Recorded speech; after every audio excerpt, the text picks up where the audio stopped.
Welcome, everyone. How's everyone doing tonight? Welcome to Sladies Presents Mundane Magic with my beautiful witches today. I'm not normally in this position, and I forgot how we start these because I'm usually down there. So for the month of January, as a little bit of a break, we are doing one-shots from like some really awesome creators. This one is called Mundane Magic. Oh God, where'd the link go? I already screwed up. I already messed this up. We've been on a total for 30 seconds. The link for it's in the chat. Yeah, you did it. It is a very two-page game where you and your friends get to be witches and fix time. Oh God, Justice in the chat. Don't say, I know he said hold it together, and now I can't because I saw him say hold it together. You knew that would happen. So, first thing I'd like to do is introduce our amazing witches, starting with Jen. Oh, hi. I am Jen Della Vega. I am on this podcast called Fun City. We are playing a mini series called Float City right now. We're playing Still Fleet, and I play a lizard boy named Marcus. But today I will be playing a witch of the high seas named Asteri. Next, Cecilia.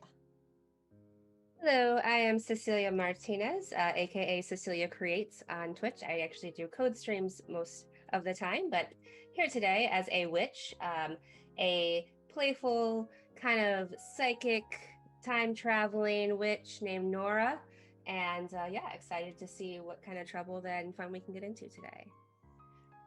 And last but not least, Hannah. Introduce yourself. Hi, Hannah Leonard, she, her.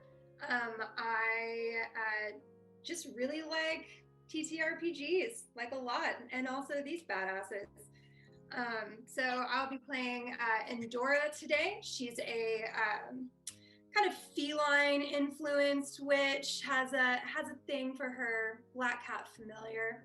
Anyone that knows me knows I have my own walking around here somewhere, and just likes to cause some trouble. Awesome. So, to give everyone a little bit of an idea, you're one of the Fates, a coven of crones charged with the care of all mortals. You weave the fabric of reality with the source of your power, the mighty loom of destiny. Or you would. I mean, if you and your fellow crones, definitely not one of you, hadn't broken it again.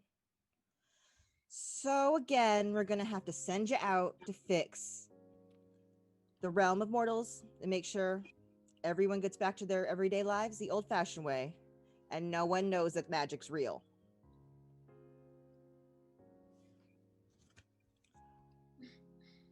So, one of the important things to know about this game, it is a very fun...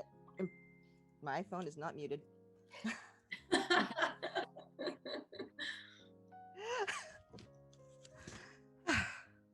Can we just start this whole thing over again? You guys can all pretend like the stream hasn't started. There's only 12 people to see me fail. We're good. Look at the beautiful TARDIS lamp. Yes. So, Mundane Magic is a game of storytelling where all the greatest plans go awry, escalating consequences and doing the simplest tasks in the most complicated ways. So, we have our 3 witches.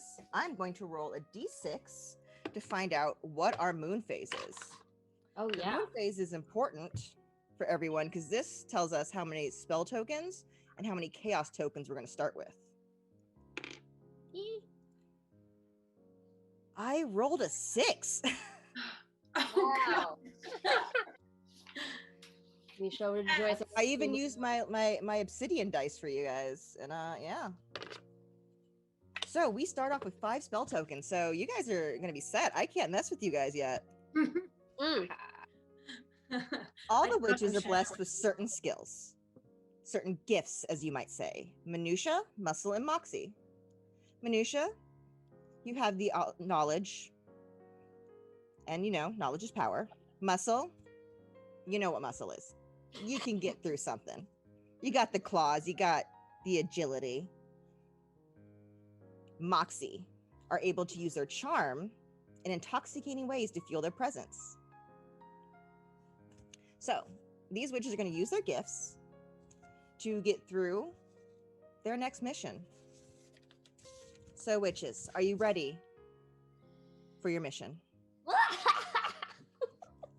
Here I for mean, it. am I Without a ever really cackle. ready for a mission? Have you ever known me to be ready for a mission? We're gonna have fun though. Yeah.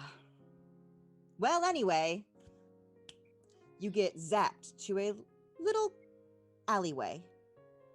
And you hear in your heads, the year is 1864. The place, Victorian London. Dinosaurs roam the earth, but that's normal for this timeline, where humans evolved from these prehistoric reptilian giants. Miss Tilly Rex is an eligible young dinosaur debutante with a number of dinosaur suitors. Luckily, her parents chose her true dinosaur love, Virgil Raptor, beginning a family tradition of allowing children to arrange their own marriages and pursue their own interests. This carnivorous family tree of modern-minded dinos would produce a number of influential reptiles, including Winston Churchosaurus, who would play a pivotal role in the future World War. But none of this is happening because the last time one of you, I won't say who, broke the loom of destiny, chaos magic seeped into Tilly and Virgil's timeline. It's 3 days before the Rex breakfast ball, when Tilly's parents will choose her spouse Virgil But Virgil is a mannerless velociraptor, clueless about high society, who's only admired Tilly from afar, and Tilly has no idea he exists. Poor Virgil. Poor Virgil. Unrequited love. Just So tragic. the future grandparents of Winston Churchosaurus. Separated by magic. So, witches, here are your problems to solve. Virgil doesn't know how to be a high society with manners or expectations. Virgil has nothing nice to wear. And Tilly has no idea who Virgil even is. Some facts about this world. Dinosaurs can talk and do all the things humans can do, as if it was your own Victorian timeline. Dinosaurs love breakfast food, especially waffles, because Victorian waffles are a huge thing. I mean, you've all seen the PBS show Victoria, right? It's about the most famous waffle queen. And political tensions between carnivores and herbivores are growing. Witches, you are in an alleyway.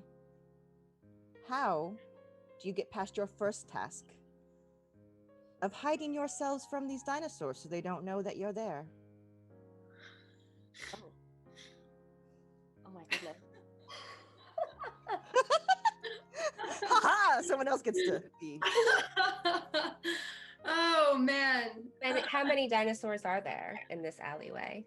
You are in a quiet alleyway. There's no one around you. You have plenty of time to make any decision or have any talk or do any magic you would need to do in this alleyway.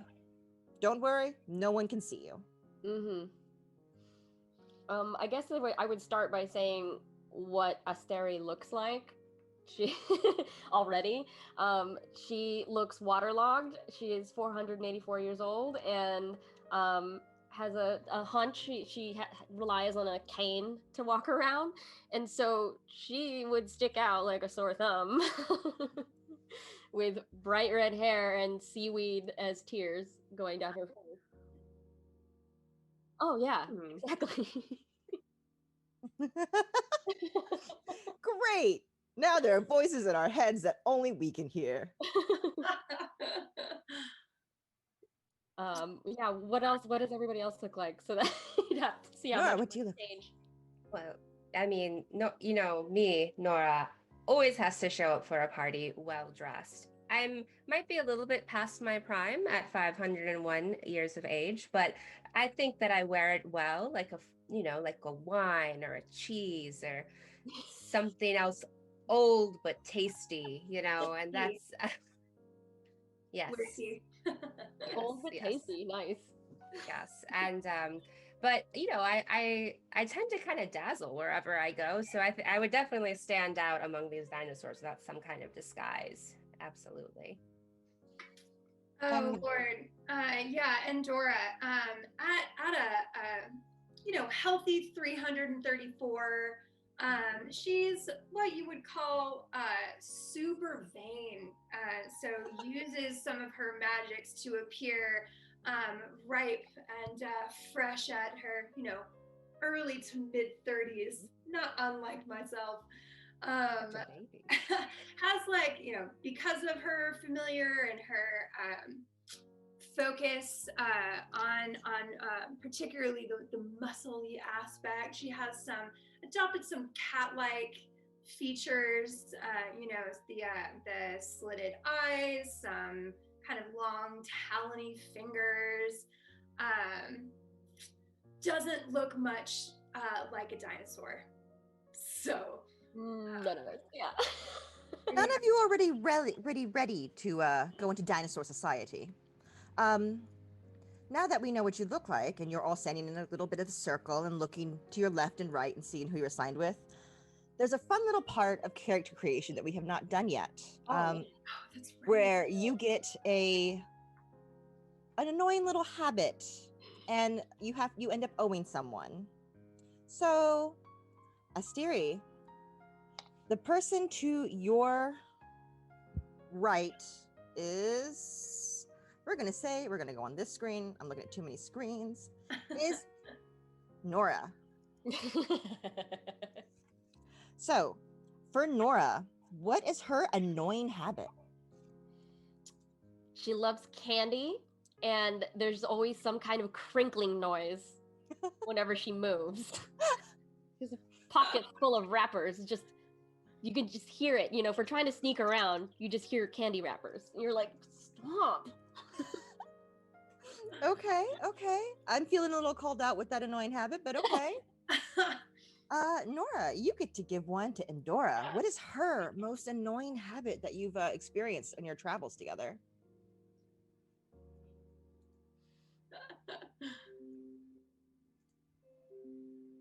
Oh, sorry. Can you hear me?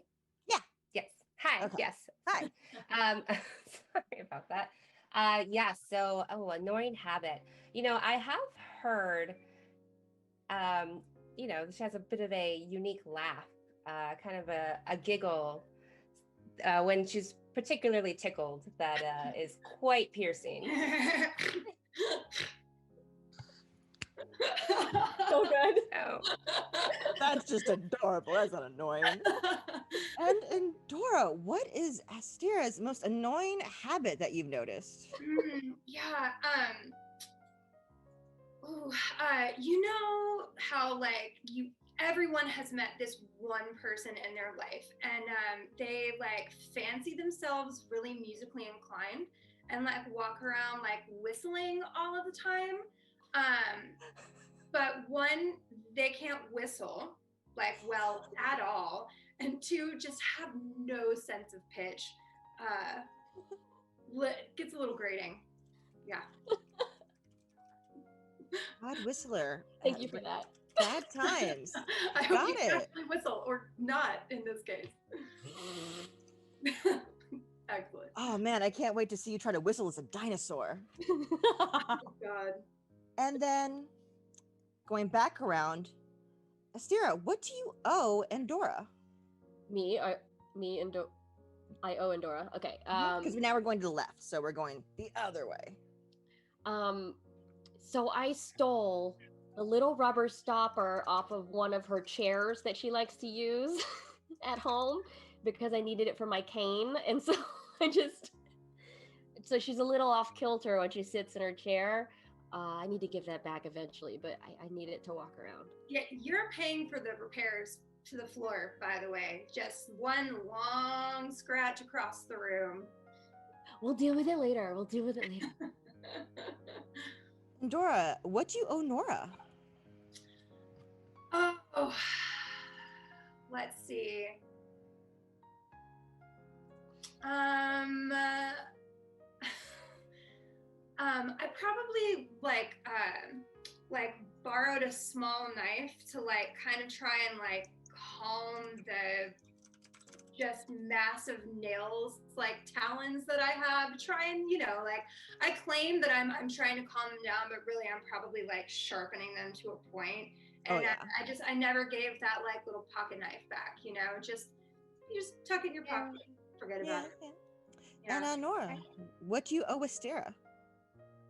I actually owe Astera a dare. So we were playing a game of Truth or Dare, and I totally reneged on my dare, and so I still owe her one, and I'm terrified every day of when she's gonna call that in. So we get bored out there, we get bored. We gotta kill time as time passes on Earth.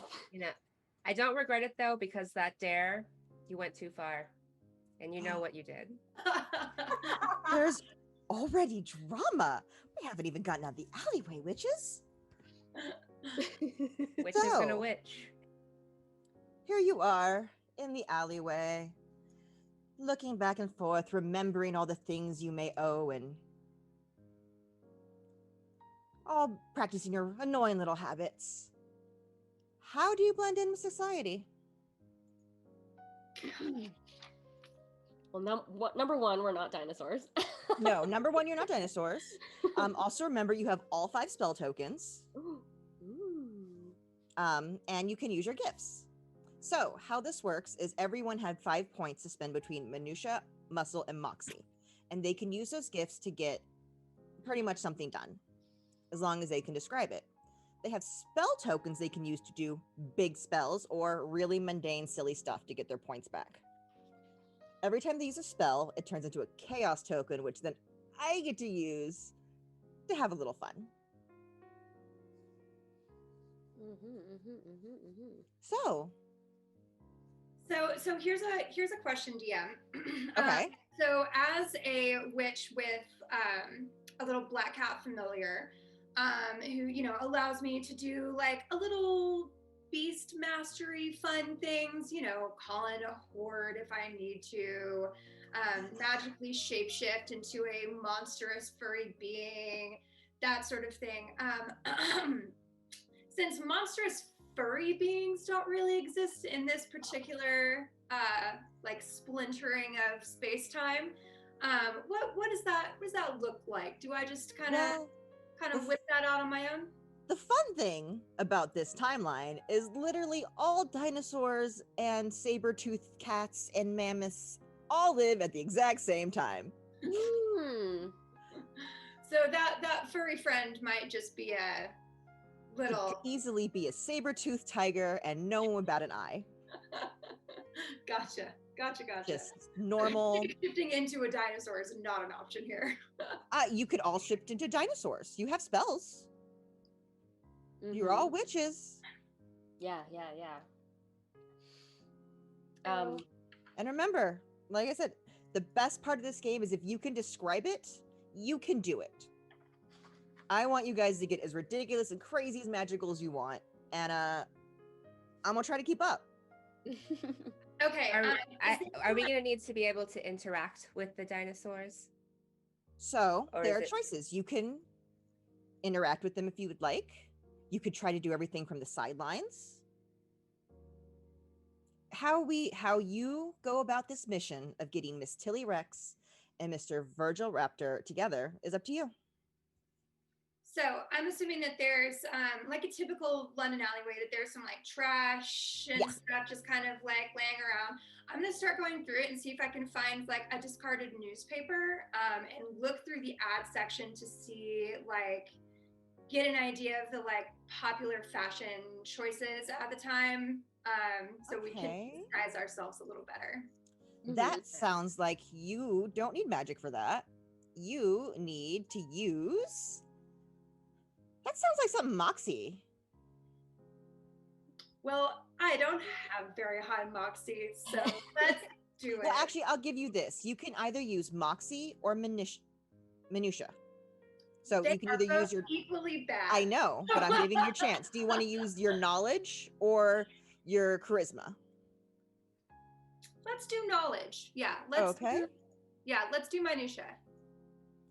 So we're gonna take that point away from you.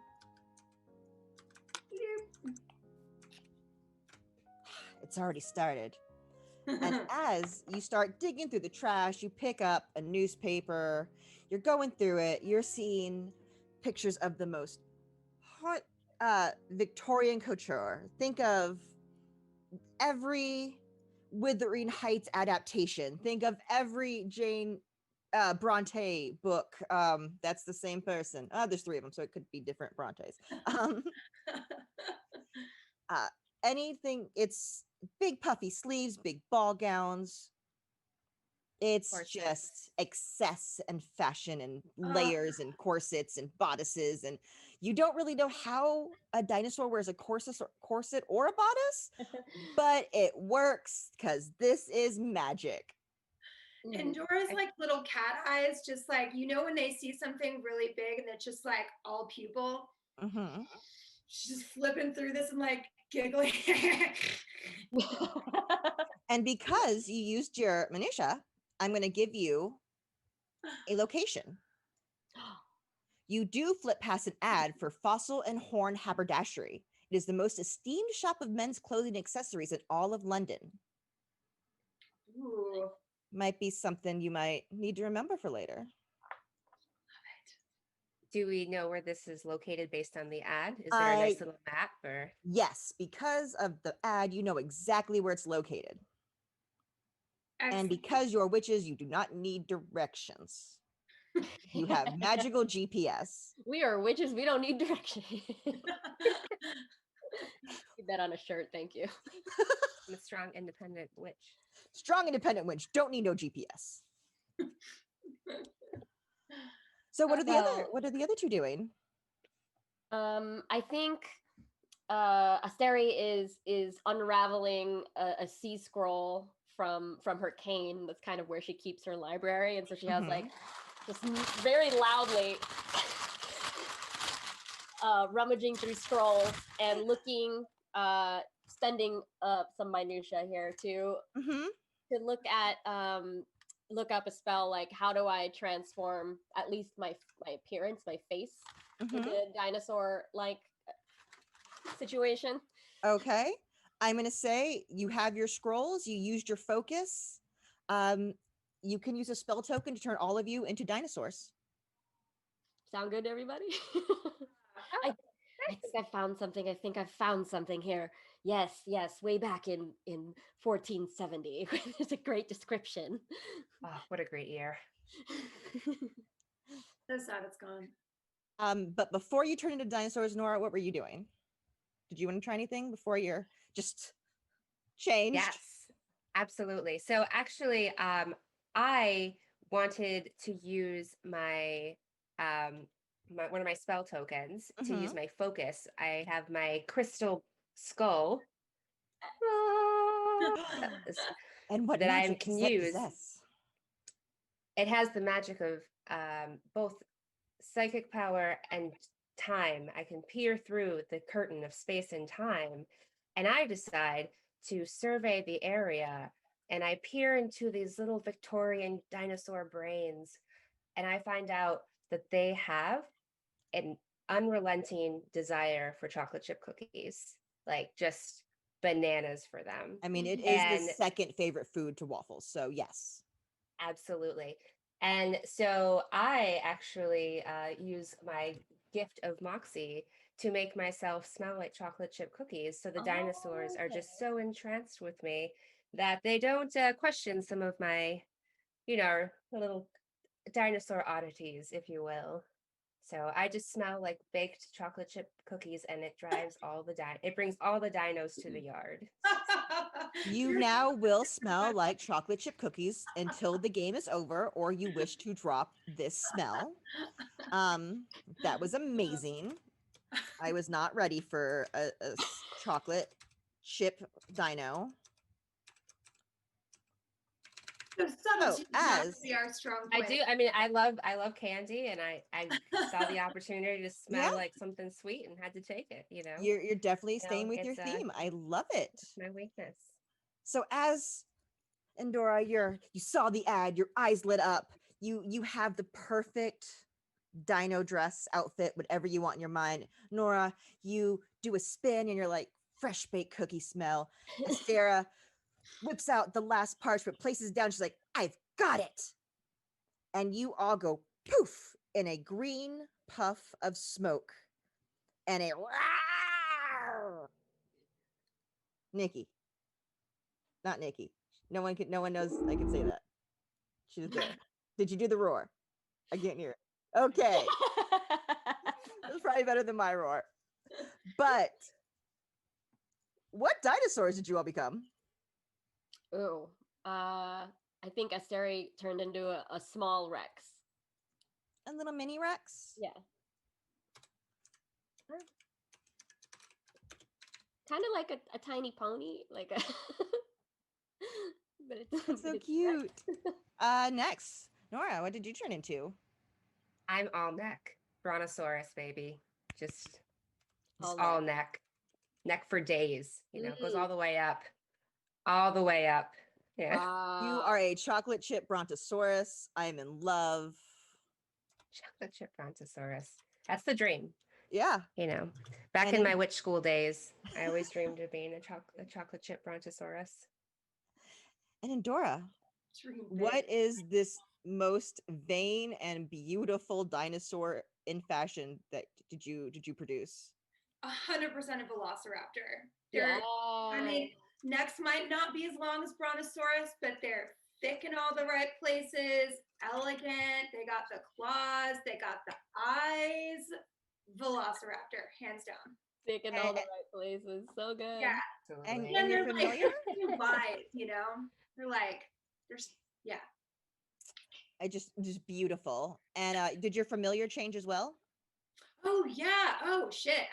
Absolutely. Oh, the very first Jurassic Park, that one asshole that like stuns all of the little ones that are running around that are all Yeah. not jump on him at once. One of those. The little chicken ones. Yes. I they're love those. Thank yeah, you. one of those. Well, you now can officially blend in, and you have used 2 spell tokens. Bum, bum, bum. Nora, you have the magic ability. Since you did scope out the area, I'm going to give you that you know the location of where Virgil the Raptor is. So what do you do? Okay. Well, we know where Virgil the Raptor is. However, from what I understand, Virgil does not know how to rock a bow tie. So I don't know if we want to scope out what he looks like first before deciding how we want to proceed. Shall we head that way? Yeah. Let's stalk him. Yeah. So, as Yes. you head out of the alley, you are presented with what I could only describe as, has anyone seen Sweeney Todd? You know, when they're doing the it's a very bleak, dark, dirty London. It's 1864 London. Got it, I yeah. scrolled too far. It's 1864 London. It's dirty. It's wet. It's a little gross. There are dinosaurs everywhere. Just rushing. You hear ships. You see a dino just like climbing up a rope, throwing a bag onto a boat. You see pterodactyls flying to work with little businessman outfits from 1864, whatever those look like. You see a triceratops in a little bowler hat, little constable. Oh. And as you turn the corner, you see Virgil Velociraptor, head down, a little disheveled, looking a little bit sad, standing in front of Fossil and Horn Haberdashery, looking into the window, just a little confused. You could see a little hurt in his eyes, like he doesn't know what to do. And you see the hesitation as he's like, do you go in? Do you not go in? Poor thing's confused. He has no sense of style. Hmm. Nothing sadder than a dinosaur with no style. Yeah, nothing matches. None of his clothes match. So I'm going to go out on a limb and say that Nora, subtlety is just not your thing at all, Miss Chocolate Cookie Scent. You know, I think Endora probably has a decent bit of tact under her belt. But I'm okay with just kind of approaching him. What do you guys think?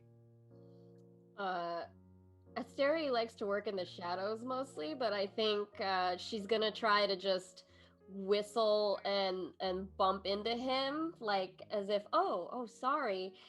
So what she thinks is Henry Mancini, like playing in her head, like a melody. She's actually just going, and then accidentally walks into him with her cane. Oh, sorry. I'm very, very sorry. I'm very sorry. Were you trying to enter this establishment?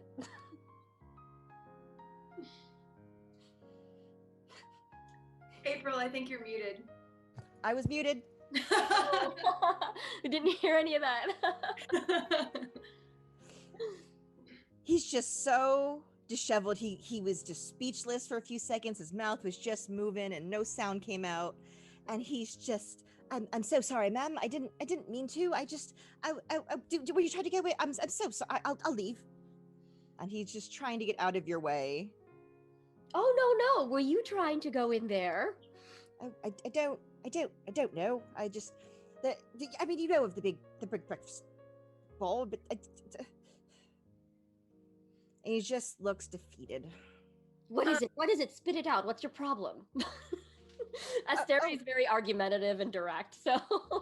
Oh, well, would you like to use a muscle or minutia to get him to open up more? Yeah, I can use a minutia. I got plenty. Yeah. Minutia. And how do you get him to open up more besides just like prodding? Like, what do you do?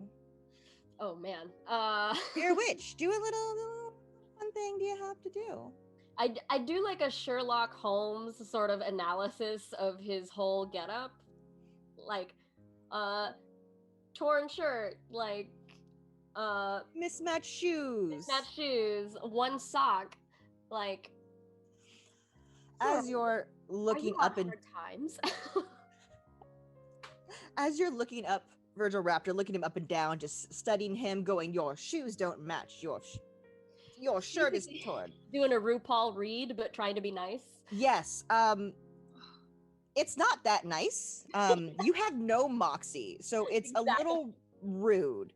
He's a little bit scared of you, but then goes on to say, well, the breakfast bowl's coming in, and I was really hoping to catch the eye of my dear Miss Tilly Rex, though she does not know I exist. But I don't know what to wear. And I don't know what to do. Oh, that's all. And she motions for the other two to come over. This gentleman doesn't know what to wear to the ball. Oh dear, you sweet baby dinosaur man. As Nora says that, he leans a little bit closer and goes, Why, thank you. You kind stranger. For your help. For all of your help. So it like realizes. And backs up a little. Can I'm assuming that Virgil doesn't have a lot of dino bucks, as I'm only assuming their money is called. Well, do you ask him? No, what I want to try and do is find some way to like sleight of hand, like drop some bills by his feet, and then just do like a I think yours? this. Are you going in the store? We can help you. I love that hat, but not that one, but that one. And try and like sneak him some money. As you use your muscle, because that's agility. Yeah. You go to drop some money. You totally, between all that's going on, he's very flustered. He just got red, like real hard.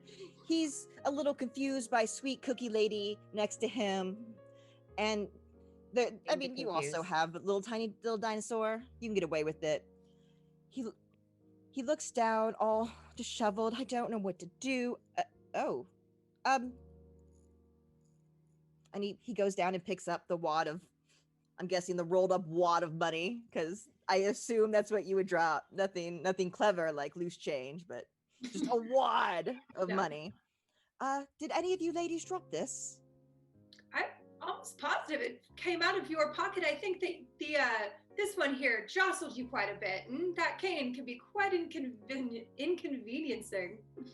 Oh, well, I do have my father's dino card. I don't really have a use for money. Maybe I can donate this to the poor. Sweet to boot. There are dino cards in 1964 or 1864 England. Yep. Dinosaurs have credit cards in 1864 Victorian England because this is magic. That's very, very sweet, Virgil. Why don't I take that off of your hands? I know exactly the right charity to give it to. Oh, well, I have some strange reason that I just trust you completely. You sweet, sweet smelling woman. And he gives you the wad of money. All right, young sir, let's get into the shop. And then Asteri is like aggressively putting her cane on his bum, like, get in there. I think you knocked some scales off his leg with that cane.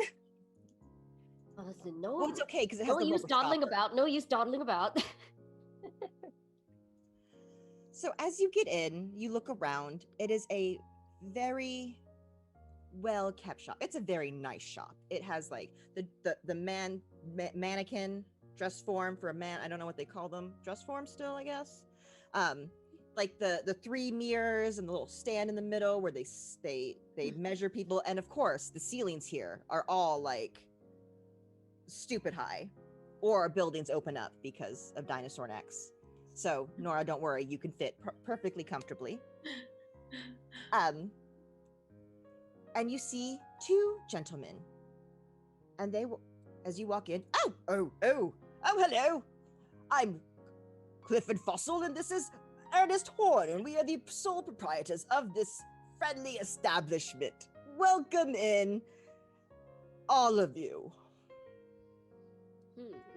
And you see two very well-dressed stegosauruses, in, as Endora found out from the newspaper that you looked through, the highest of fashions. They have the best silks. They have the best fabrics. You have not seen that kind of weaving work in fabrics outside of the magic loom. That is not working right now. But what do you do? And we have no idea who broke it. No idea. No idea. Wasn't me. It was none of you, I'm sure. It's the other sister we don't speak of. I'd like to try and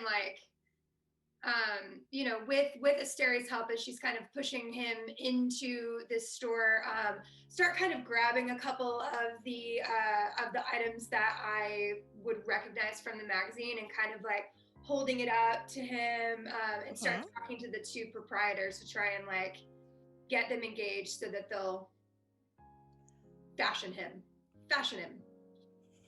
Is it a makeover montage? This is, you're getting a little makeover montage right now as Endora is like picking things off the thing. She's putting hats on, but like they're both raptors. It's just this cutest little raptor show. You see Astaire in the background just holding her cane, looking a little like, okay. She's whapping him in the spine, making sure he stands up straight. Oh yes, very like stand up straight. You're getting measured, son. Yeah. I'm grabbing hats off all the top shelves with my long neck, and just, yes, like, you are getting down. like you're like, oh, here's the top shelf fabric. We don't want this bottom Absolutely. shelf fabric. Yes. So I'm using my I'm chatting up the Stegosauruses, making sure that so are you using one of your Moxie? Yeah, I think that I was going to use one of my Moxies to try and ascertain if I can find out a little bit more or what they know about this party the ball that we're going to. So, like, oh, Stegosaurus, what's the hot goss? What's the chisme, about this Oh. ball? Well, we don't know what chisme is, but we do know all of the hottest goss and all of the tea in all of 1864 Victorian London. I don't know why I keep that saying tea it like that. it's the harbor. That's 100 years later. It's Okay. Ooh, And yes. as you're talking to him and as you're watching, you notice something. Mr. Horn does not talk very often. Just like move, he's as Mr. Horn is measuring. But as Mr. Horn is measuring, he's giving glances to Mr. Fossil. Just kind of like little shifty glances as you're talking.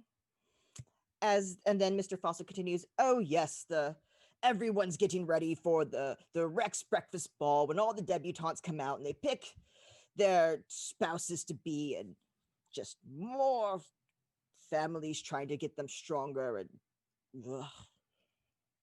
Politics. But this year could be different. We'll see. People like us have to stick together."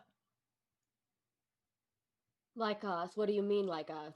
"Oh, nothing, ma'am, nothing. Oh, you're the best customers I've ever had. I would love to. Do you have a pocketbook to match that outfit you're wearing? I can make you a splendid one." I have no need for any material goods right now.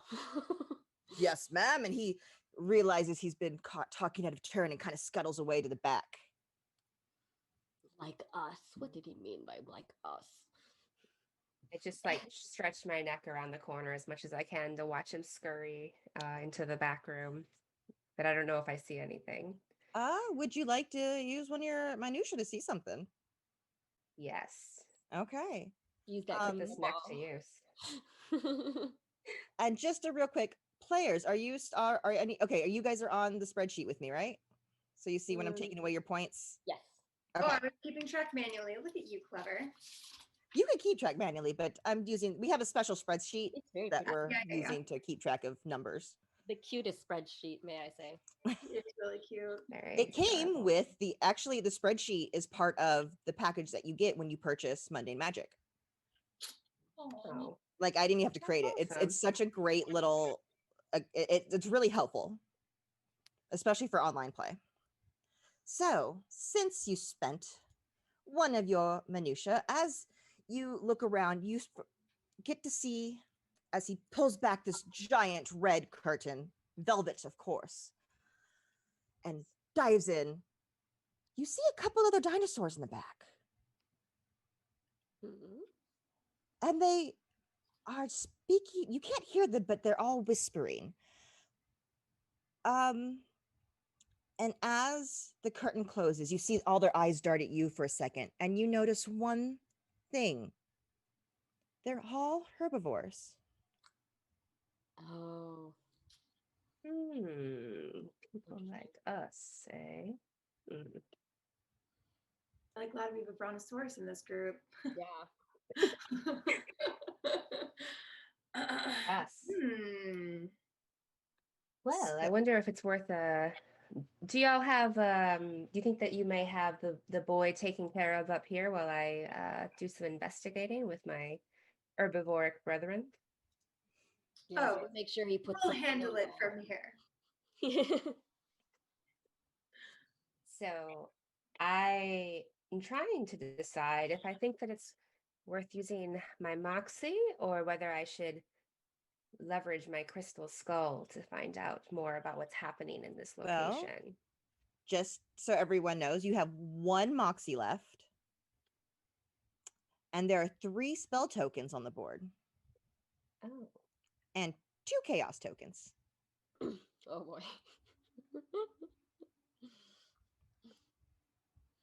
Maybe I'll just try some old-fashioned listening. Okay. Just walk over to the to that area and see what I can hear. As you walk over, you hear, we thought you were closed. No, we have to be open for the ball. But how are we going to make the plans? We have to make all the plans. But, what about Miss Rex? Oh, don't worry. As long as we get Virgil and Tilly separated, everything will work out. But, what about Sadie? Shh. I think someone's coming. And at that point, the curtain opens and you see Mr. Fossil just like eye to knee you. Oh, sorry. Was there anything else I could do for you? Yes, I believe we need a bow tie. Oh, yes. And he closes the curtain very quickly, walks over to a large display of bow ties and just starts picking out ones that are color coded and that fit with the style. Very, very beautiful bow ties. And Asteria is pointing with her cane. Okay, look alive now, Mr. Virgil. Put it on. So, as this has been going on and you've been doing all this stuff, Virgil looks phenomenal. And Nora, you made this Velociraptor look so good. Like he's going to be on the cover of Jurassic Vogue any day now. Like British or American? British, of course. Oh. Yeah, Duh. We're in 1864 Victorian England. Had to make sure. Just had to make sure. And at this point, Mr. Horn and Mr. Fossil start kind of shooing you out.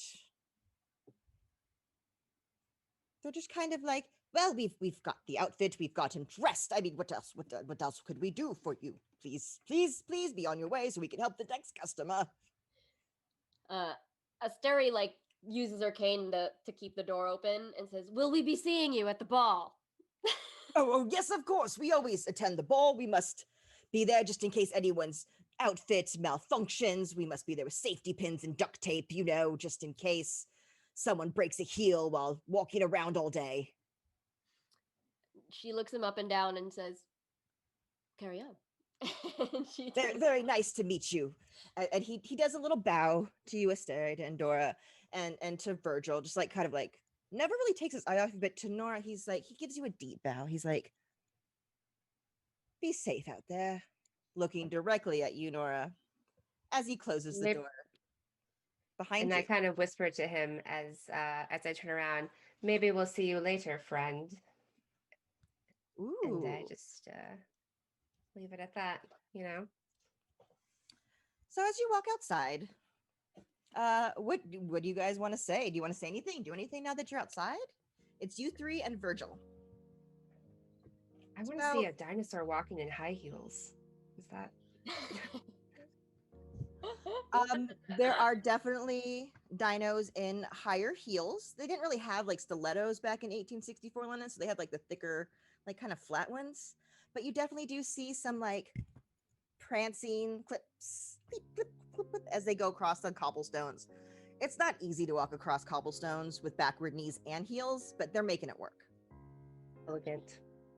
Magic in motion.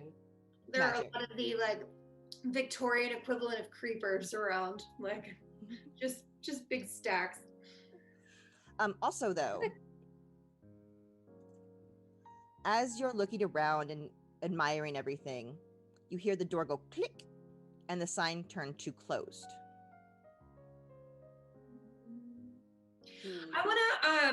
I'd like to like give Asteria like a kind of like and look back and forth at Virgil, trying to tell her to like keep him occupied for a second. And I like wave down to Nora and have her kind of aside with me. Yeah. Asteria is like tapping on the boots that he just got and like, how do you feel? How do those fit? Does this fit?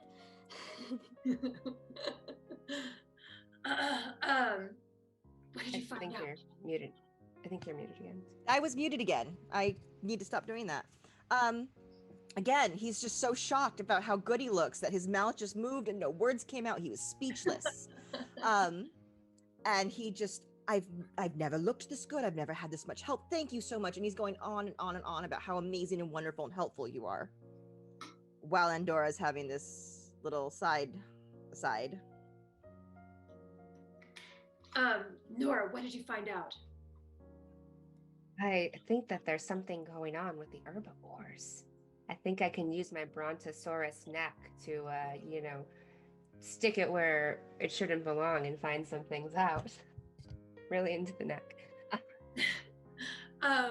I like look at her neck approvingly, like hand on hip.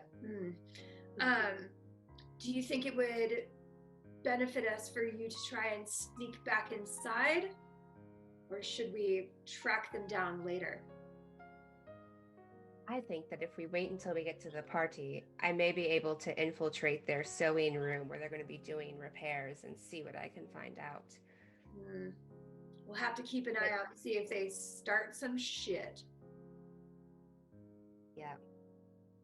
I mean, I do think that we have a good mix here of carnivores and herbivores. So I think as long as we stick together, hopefully we'll be safe. But we'll keep an eye out.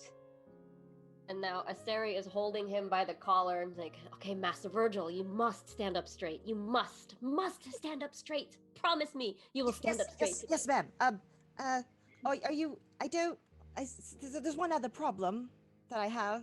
Yes, what is it? And she lets go of the collar. I don't really know how to dance. To dance? Don't they have cotillion here? Well, I was supposed to go, and I don't really know why I did not go. I felt like I should have gone, but it just didn't happen for some reason. Asteri unfurls a smaller scroll from her cane, which is on the handle, like on the curl of it, and it just unfurls like. Yes, dancing in this era. I think I know what to do. Is there somewhere where we can practice? Oh yes, I could take you to my family's home. It's got plenty of room for everyone. It's very welcoming. Shall we? We shall. At that, he does a snap. Yeah. Like Asteri's trying to whistle. Yeah. He does the dinosaur version of snapping as Asteri whistles next to him, and you see a very, very pretty black and red carriage with two mammoths pulling it. And a little tiny pterodactyl driver come running up. Yes, Master Virgil. Are you ready to go home? Yes. Me and my new friends. Okay, Master. They're petting the mastodon. So soft.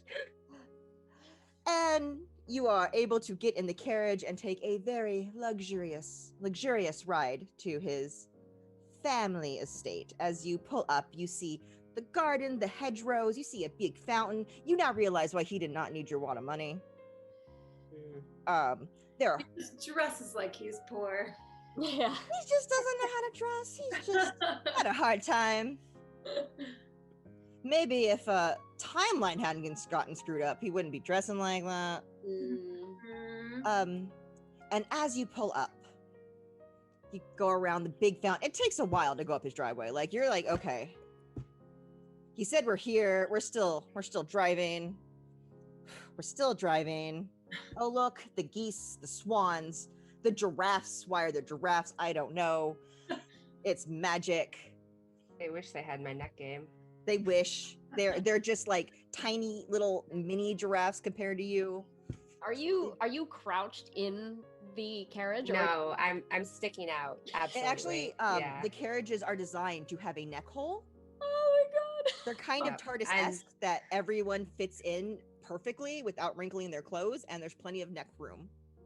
I can just feel the breeze in my scales and the feathers, and I'm leaving like a waft of chocolate chip behind me as we go down the It's a beautiful trail. day. There are a bunch of small children dinos like chased after the cart. Mom, cookies, and just like it's just the cutest little thing. They're little like imagine like the disappointed. little kid in like Miz just like running after you, just saying hi. It's very sweet. It's not going to end badly for him. And when you pull up, you hear a "I will not stand for this," and you see a very well dressed Ceratops come storming out of the house and get into a carriage, and you'll see, she'll always pick me. Mm. As she goes away, Virgil's, "Oh, that's Sadie. She also is in love with Miss Tilly Rex, and she knows my parents want us to get married, and that it was a possibility, and she's trying to end that. Oh. She sadly currently has Miss Tilly Rex's affection, but I don't think she means well for him. And just in case, if anyone did not know, a Ceratops is a herbivore." Interesting. So Interesting. So, carriage stops. He opens the door. You all get out. What would you like to do? Well, Asteri has charts, like dance charts, like the little feetsies and the arrows. Oh, And so she just like puts it up on a wall and is using her cane to point at the diagrams. He's like, "Okay, yes. We'll set up the main ball. We'll get the Mr.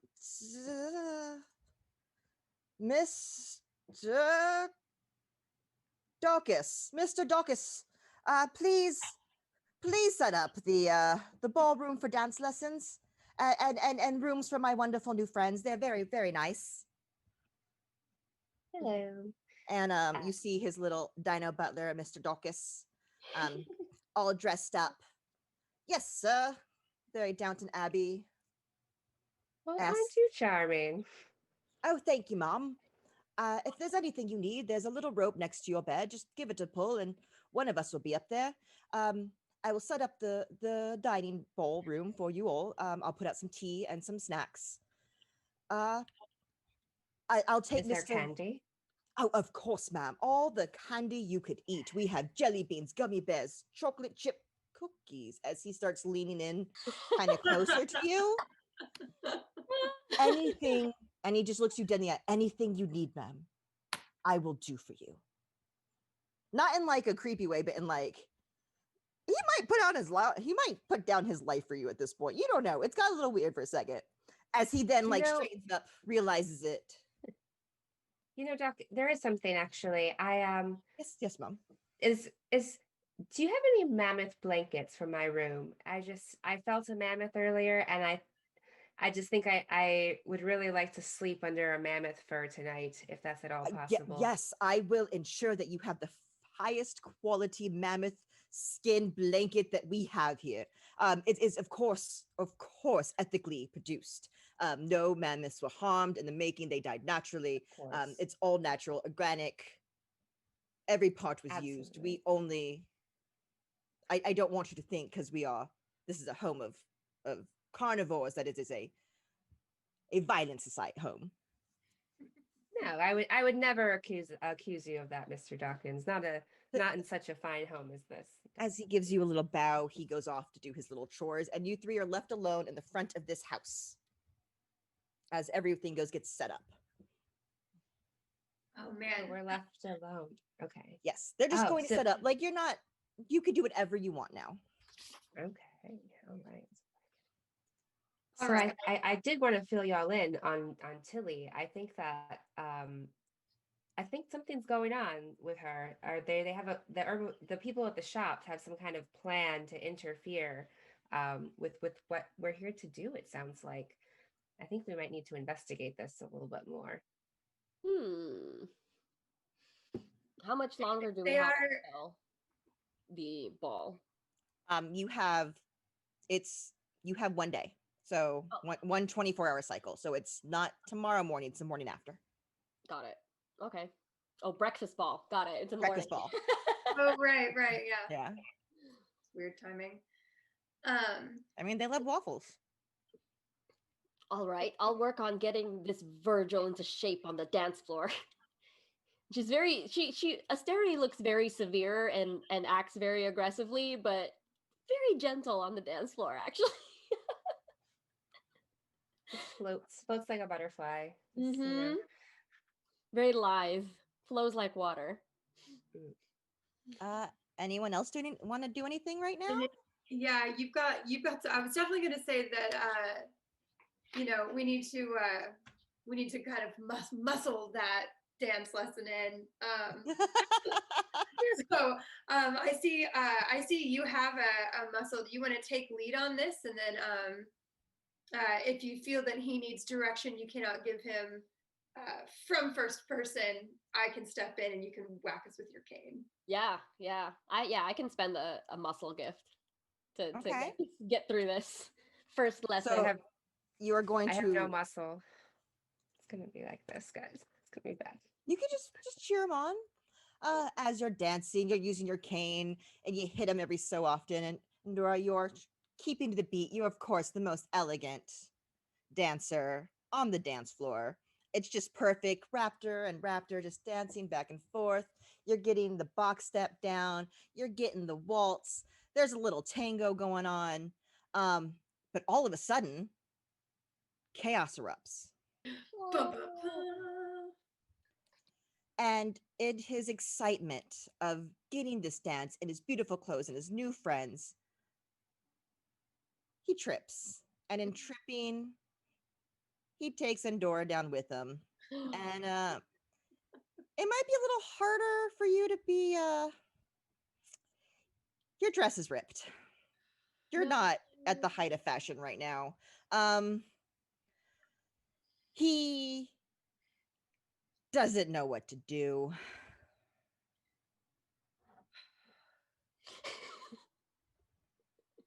I like He's like- Endora helps him back up to his feet, takes one look at her dress and says, I just need a minute. And like stomps off into the garden to go find some animals to play with and distract herself for a moment. Oh, now you've done it. Whew, she handled that better than I thought she was. I wouldn't say that right now. Virgil, very concerned. I could call the seamstress at once. I will have one of the ladies, my mother's lady maids. We have everything. I stick my head back out from like as I'm walking like out of this main room to like go find a garden. I stick my head back in and I say, only the best for this dress. You call one of those guys that we talked to before. And then like super dramatically flips around again and then walks into the garden. You know what? To listen to her, she's scary. Damn. I think that's gonna take a moxie to do. There, I have one. But with one moxie, Virgil immediately goes, you're 100% right. Mr. Dorcas, Mr. Dorcas. And you see Mr. Dorcas come running in. Yes, young master. Yes. What can I do for you? Mr. Dorcas, please get Master Fossil and Mr. Horn here immediately to fix Miss Adora's dress. It's just, please tell him it's an emergency. Any cost doesn't matter. And Mr. Dorcas immediately runs off to write a little message to have sent and run over. So what do you do in the meantime? What are you ladies going to do in the meantime as Virgil's just fretting back and forth, just really worried about this dress now? Asteri claps and goes, again. Oh, okay. And he starts doing the dances by himself without a partner. Yeah, Asteri's a little too old to be doing this.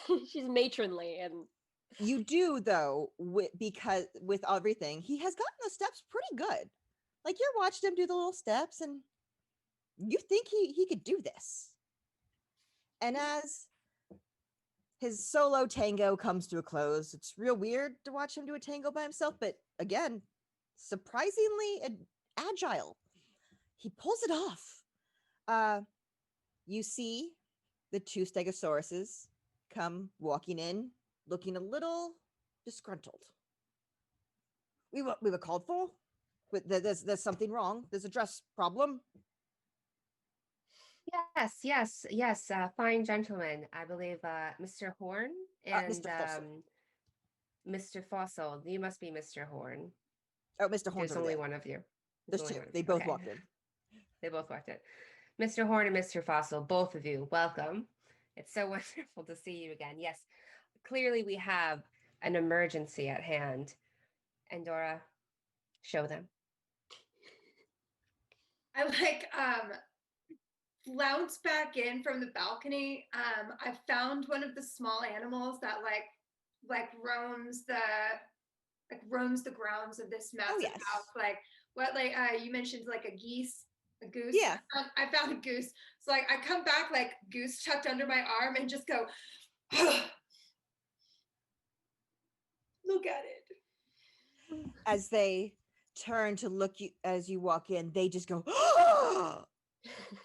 that's silk. Thank you. I know. And Mr. Horn immediately is on. He's already on all fours, I guess. I mean, no, everyone walks upright. Oh, hold on. I don't know how we're going to do this. We have an Ollie night-night situation, but I don't think the audience can see him. The audience can't see him, but hey, everybody, it's Nikki from the sky. All of you want to say night-night? Night-night, Ollie. Can you say good luck with the dinosaurs? Good luck, this is dinosaurs. Mr. Frog. You brought a Mr. Frog? Mr. Frog's kind of like a dinosaur. He's a frog sort of thing. Okay, good job, buddy. He's squishy. Oh, Oliver, of these fine ladies, who's your favorite? And again, you cannot pick mommy. My favorite is that one. That one? All right. April, you get an Ollie inspiration for whatever. Strawberry. For whatever you want to use it for. It's the hat. All right. Continue the game. I'll be right back. Or I'm gone. You don't see me. We had an Ollie That was- blessing. There was a weird magical disturbance, and you got like headquarters beamed in your head to tell you goodnight as the night got old later in the night. And Dora, Mr. Horn is working on your dress. He actually took your dress. You were in another dress, a very beautiful dress, not as beautiful as yours, but a placeholder dress for now. Right. Yeah. As Mr. Horn is sewing, and you try to talk to him, he's like, "Zzz." Very, very agile little fingers. What Yeah. I actually want to do is try and talk to that goose. Okay. Okay.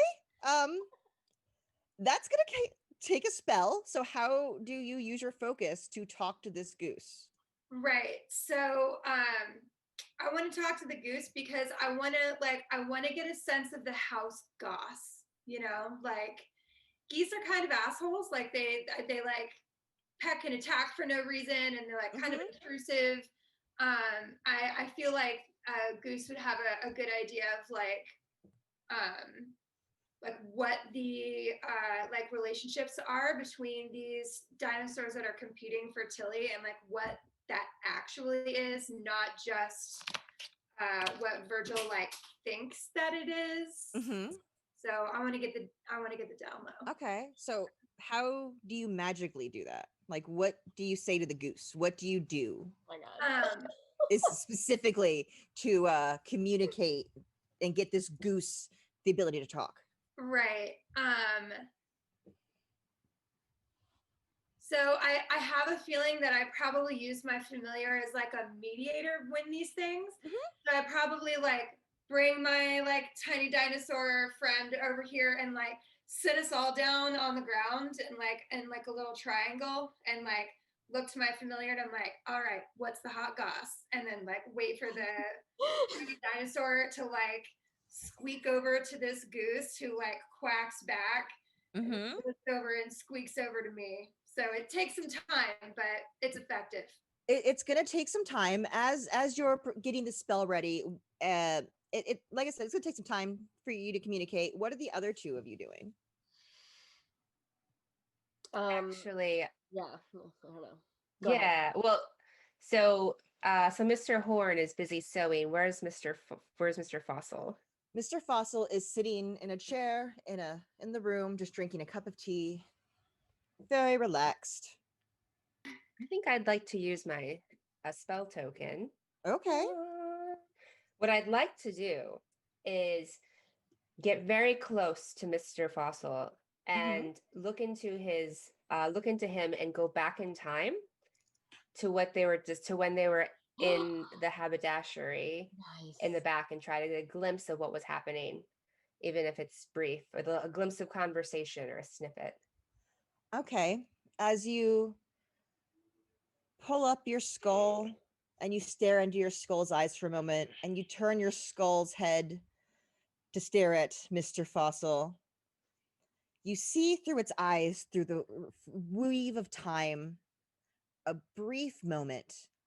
You see all the herbivores that you saw earlier talking. You don't hear anything, but you see on the table a bunch of posters and like painted signs that say shirt, SHIRT, in big letters. Are there dots between the letters? Yes. Okay. You still hear the same thing you hear before, but you now see these signs, and they're like hastily painted with red paint, and they look like something to be used in a kind of riot or rally or protest. And as you see that and you're trying to look around more, the light in your little skull starts to fade and you're voomp back in. Astera. Oh, she is making Virgil stand at the right posture, and she's just adjusting his head with the end of her cane, like, okay, chin up, don't. She's just kind of walking him through different postures for the different dances, like not just tango, but like paso doble and waltzes and and you have the paso doble is such a romantic dance. No, it's such a good one to call out.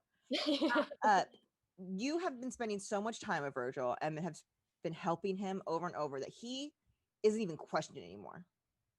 You say left foot, he left foot. You say right, you say spin. He does it immediately. He is like getting everything you say. And is starting to have a reaction towards you. What does that mean? A little chaos starts to spread. No. And as your left foot, right foot, yes, Miss Astera. Yes, Miss Astera. He's just starting to look at you with those dreamy eyes. All those romantic dances that you're walking him through, and it's just like Phoenix all over again.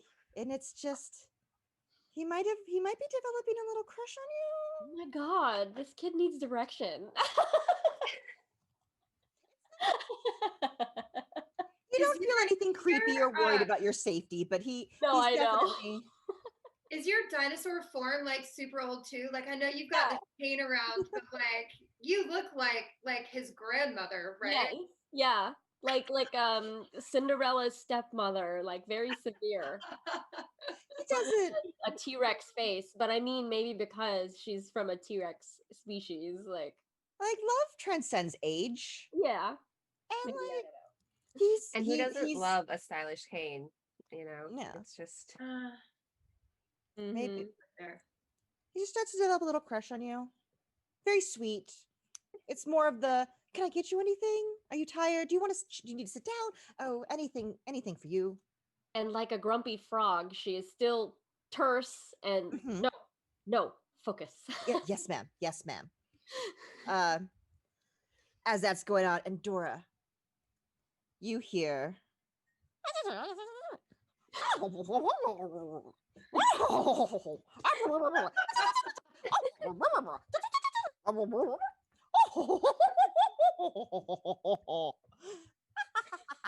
as the dinosaur and Goose are just going back and forth. They're having a great time.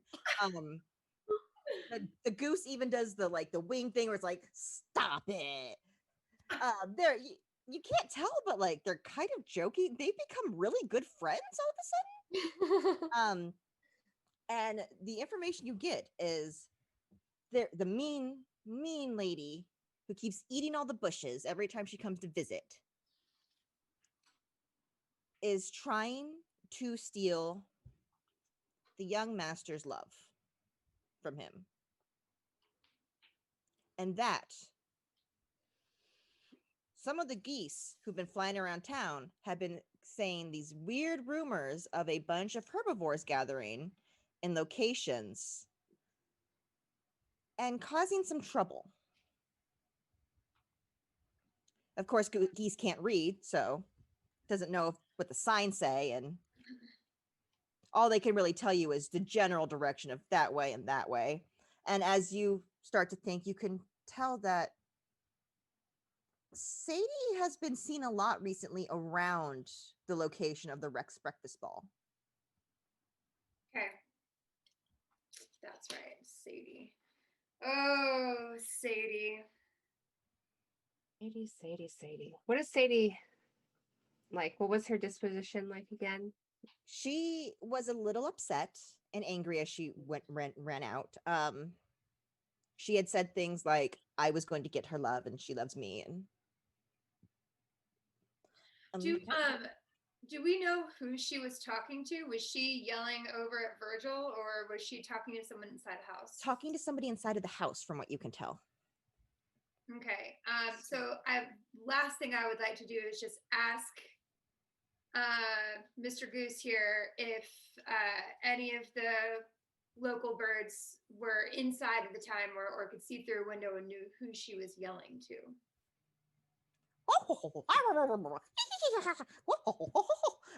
Again, goose squeak, goose songs and little dino back and forth. And you find out that she was speaking to the older master of the house. So what you assume is probably Virgil's father. Gotcha. All right. I will thank him kindly for his service and then shoo him out of the house. As you do that, your little dinosaur goes, and the goose goes, and does a very long goose neck bow and waddles out of the room, shakes his little feathers a couple times, and is gone to the world to be free. And with that, the night comes almost to a close, unless you would like to do anything else before the night ends and we go on to the next day. Just want to confirm that mammoth blanket did make it to my room. Yes. You actually have a king, like a California king size mammoth blanket, like 10 of them. You have enough to cover. You can like actually wrap your entire body in it a couple of times. Like it's one of those giant blankets. It is luxurious. I basically get to work immediately, just hiding little bags of snacks in all the different blankets. So as I'm cuddled up, I can just like wherever I need, just reach in and just grab some candy or something crinkly and just, be lap of luxury. Hey, if I'm going to be on Earth, if I'm going to be with immortals, I want to be comfortable. Yeah. Anyone else want to do anything before the night comes to a close? No, Asteri is just shuffling past to the room next door, but can hear the crinkling, and it's just glad we are not sharing a room. Pandora probably skips a couple of the open doors so that she doesn't have to listen to crinkling candy wrapper or really bad whistling as she attempts to fall asleep. She goes to the other hall. Okay. As you go into your respective rooms, it's a very peaceful. You have a wonderful night's sleep. And on that, we're going to take a break. Yay. So we will be back. If you would like, Mundane Magic is available for purchase right now. We definitely recommend picking up a copy. It's created by, we both posted, amazing person. I am blanking right now. I will remember that in like a minute. And you could play at home. And trust me, your game was going to go nothing like this. It's fine. What are you talking about? We'll be right back.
back. Hi. We all showed back up. We did it. We hope everyone's having fun. And it's now day 2. So as you're all lying in bed, wonderful. It's very comfortable. All of a sudden, each of you are woken up by a shoof as curtains are opened in each of your respected rooms, and servants and maids and butlers start going through the day of like opening all the curtains, turning your bed, stoking the fires. There's tea brought into everyone's room and little breakfast. You notice that weirdly your rooms, sorry, wig, had a wig moment, are all connected to a smaller middle room in the middle. Like a little sitting area for you. You all have like your own private sitting area for all together. And remember, you're all dinosaurs. You wake up as dinosaurs in case you forgot through the night and wake up the next morning in a whole different body. And what you do is you wake up. I can only assume that we've been given like luxurious robes with like velvet and frills on them. Oh yeah. I can also only assume that there's some sort of like fainting couch in this like little common resting area. No expense has been spared. Yeah, I 100% live this up. Just like lounging back, like hold my hand out for some tea, like whole And thing. it only goes like this far. You have a little raptor hand. Yeah. It comes out, your tea is put directly in your hand. Everyone is very kind and nice to you. You see a very nice mix of carnivores, herbivores, flying, land, mammals, everything. It's a great place. And it feels very comforting and warm and happy and safe. And luxurious. I have my mammoth throw wrapped around my neck, my long neck, like a scarf, and I'm just sipping on my tea, but I have to like reach up really high to like sip my tea. They have special for the long necks, a little shelf, so you can set it up there, so you don't have to keep going up and down. You can just like stick your head in and drink a little, and it's a very society, a very advanced, modern-esque kind of home for this kind of 1864 Victorian London. Yeah, it's almost like it shouldn't be that way, a little bit, but it's so fancy. So there's this flurry of activity going on. We're eating breakfast. Has anyone asked us to do anything, or they're just kind of walking around us as if we're not there? They are walking around you, asking if they can get you anything. They brought in newspapers. They have brought in, like I said, all the breakfast foods you could want, all the tea you could want. There's even coffee. There's food for both herbivores and carnivores. And they're not trying to move you quickly. They don't seem to be rushing anyone, so you can take all the time you want, you feel. Asteri is fully dressed, like in very matronly clothing. Probably looks like she works there, but doesn't. And I think she's just snout deep into the newspaper. Okay. As you're flipping through the paper, you see ads for the ball, for the haberdashery. You see other Vogue stores and couture places you can go. You see articles about different families. You see the raptor name in a headline about a great business conquest. You see the Rex family name in another business article. Just reading.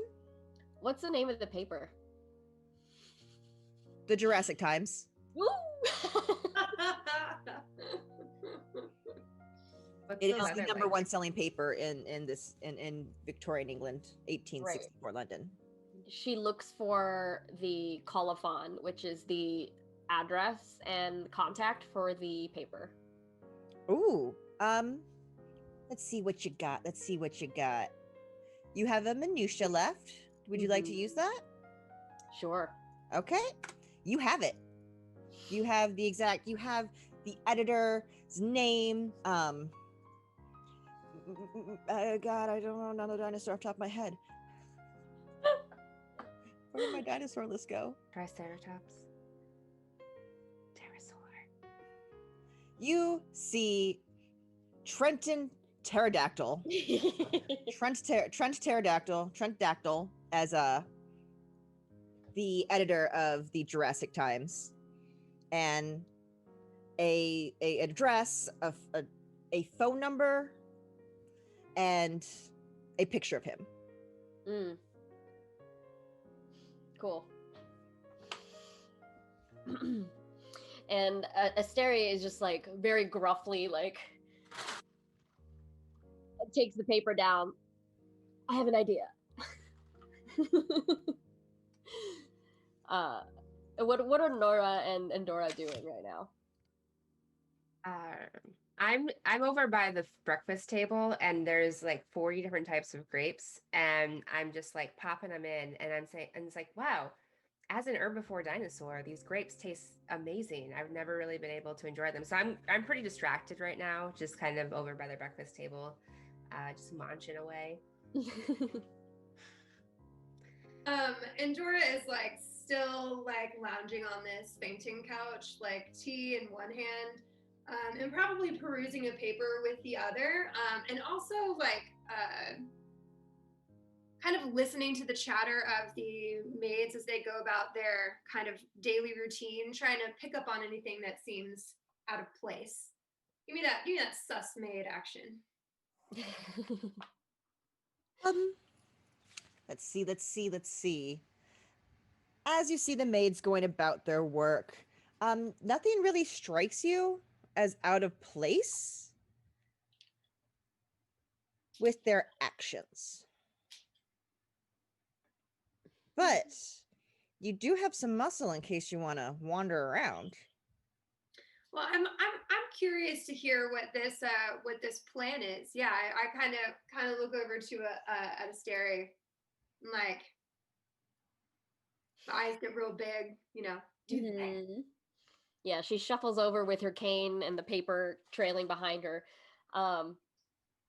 We need to take young Virgil around town to show off his new look and perhaps dance moves ahead of the ball. Ooh, rustle up some headlines, eh? Mm-hmm. It's a good plan. This is the paper of record. Everybody must read it in the morning. Weirdly enough, it is a dino law that you must read the Jurassic Times every morning, or else you do not know what to do throughout the day. Like, you don't know. Is it like when you're on a cruise and they give you that itinerary in the morning? Yeah. Okay. For sure. Yeah. Who's our cruise director? Cruise itinerary. You haven't met him yet. Oh my god. When is the belly flop competition? That's all I need to know. Okay, so to get this straight, the plan is to go around town and show off Virgil. Mm-hmm. Is there a place in the Jurassic Times that would talk about like the daily events, like an open house or like a local garden thing or something like that? Events that we could take him to that would have some like visibility. You see in the paper that there is what would be fun. Oh, a ice skating rink. Ooh. Dinosaurs. That is open because of the ball and all the people who've been coming into town, that it's a special ice skating rink that is opened tonight only. Cool. Yes. Now that's open tonight. So I kind of hear them starting to make some plans, and I'm like, maybe I should stop eating these grapes and go and see what's going on. But so I think though that we need to find out what's going on with Tilly. I'm a little bit concerned Mhm. that that they're going to do something to her, or do something to stop Tilly and Virgil from, you know, doing the dino, get fine in love. So Some reconnaissance, you mean? yes, yes. So and Dora, do you have something to wear tomorrow for the ball? Yes, I don't even like actually utter a response. It's just like a eye flutter. Just like literally go back to sipping my tea. Like, Hmm. I would be better asking that to the two of you, matron, and like look at you, Asteri, like really pointedly, and like, ooh, What is wrong with what I'm wearing? It's practical. so many things. um, um, well, God, I can't remember their names. The haberdashers from yesterday can't be the only fashionable ones in the city. Maybe we should check out another one for you. Make sure we've got Virgil all tidied up. Besides, we'll definitely need something for the ice skating rink tonight, probably lunch today, and we have to make sure our ball gowns for tomorrow are on point. If we must. Oh, we I must. think I'm going to go for a sweetheart neckline. Really accentuate the neck. So, as you have made the plan, you go out you're all dressed for the day and fed, and you go out and you see Virgil sitting in the living room reading a book, just waiting calmly and politely for you. As you walk in, hello, and he looks to Sarah. Hi, well, good morning. Is there anything you ladies like to do today? As he closes his book and sets it down. Sherry's narrowing her eyes at him. We have some errands around town. Oh, okay. Anything I can help with?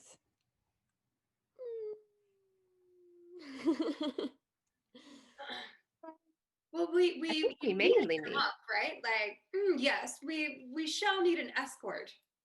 Of course, I would never think of having you go out without an escort if you prefer one. Not that I don't think that you ladies, women can handle yourselves. I just if you would like an okay.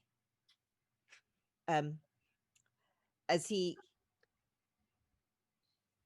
gets all his stuff together, he puts all his stuff in his little bag and gets ready to go out. He looks much better, well dressed today than yesterday. You start to have a feeling that maybe he like ordered a whole wardrobe. He pretty much bought almost anything you said looked good on him. So good. And as you're leaving, where is the first location you would like to find? What's the first place you want to go? You're out in the carriage. You can go anywhere you want in the city. I think while we're on our way, like down this ridiculously long driveway, I wave to the geese as we go by. There's a loud I like hold the familiar up out the window so that we can, don't go too much out the window. Just kind of casually inquire as to this sister of yours, Sadie, what does she typically do with her days? What does she fill her time with? Sadie, well, we're not related. She's kind of a bully.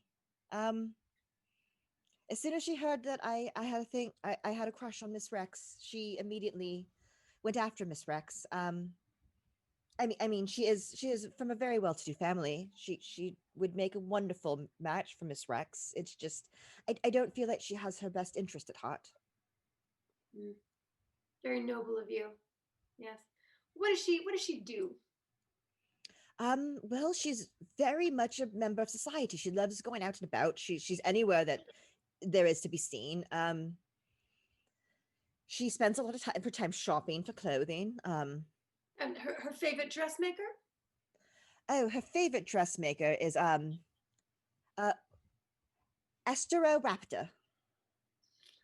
Like kind of like a tap on there's got to be like a sliding partition between us and the driver. I kind of like slide that open and direct him there. You are directed to as you're in the carriage. Did you guys want to talk about anything in the carriage, or just go straight to the? Yeah, we can just go shopping. Okay, straight to the action. Yeah. You pull up to an alleyway. No signs, no nothing. He's like, and Virgil gets out. I know it does not look like much, but I promise you that this is the best place in all of London for women's fashion. And as you go into the store of a warehouse-looking building, you are greeted to bright lights and candles everywhere, the smell of velvet and leather, and it is the most ornate, beautiful fashion show in a warehouse. There's like a big runway for dinos to walk back and forth. You see various types of dinos, model-esque, statue-esque, going back and forth through the clothing. And a woman who walks up in a very high-necked, she's a much larger raptor. An astroraptor is one of the biggest raptors there are. Walks out, cigarette in a stick. Oh, hello. What can I do for you all? I just point to Asteri. And she's grimacing. She has both hands darling. Nora, what are you wearing right now? Like, did you pick out something fancy from the shop, or have you followed Asteri's trend and just like blasé dressing? Yeah, so I tend to dress for comfort, but I do like luxurious fabric. So I'm kind of like draped in like lots of different fabrics essentially, but there's no form, there's no like design. It's just a lot of like luxury basically. In that case, I point to both of them. Like, definitely do one of these where I'm just like, push both of you forward. Okay. I don't think I need any help, but sure. So, as you push them in, and she's like, "Oh, I don't know if I have time for this kind of travesty. The ball is tomorrow morning." How do you convince her to help you out? Well, we are escorting the most eligible bachelor in town. Oh, him? Maybe if he was worth something, people would care. And she ashes her cigarette.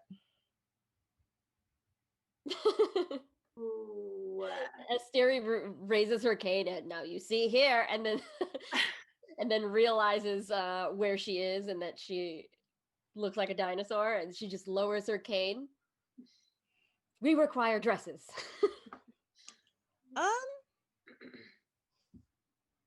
You know what? Do you want to use your last muscle? Yes, and she's just cold steel staring down.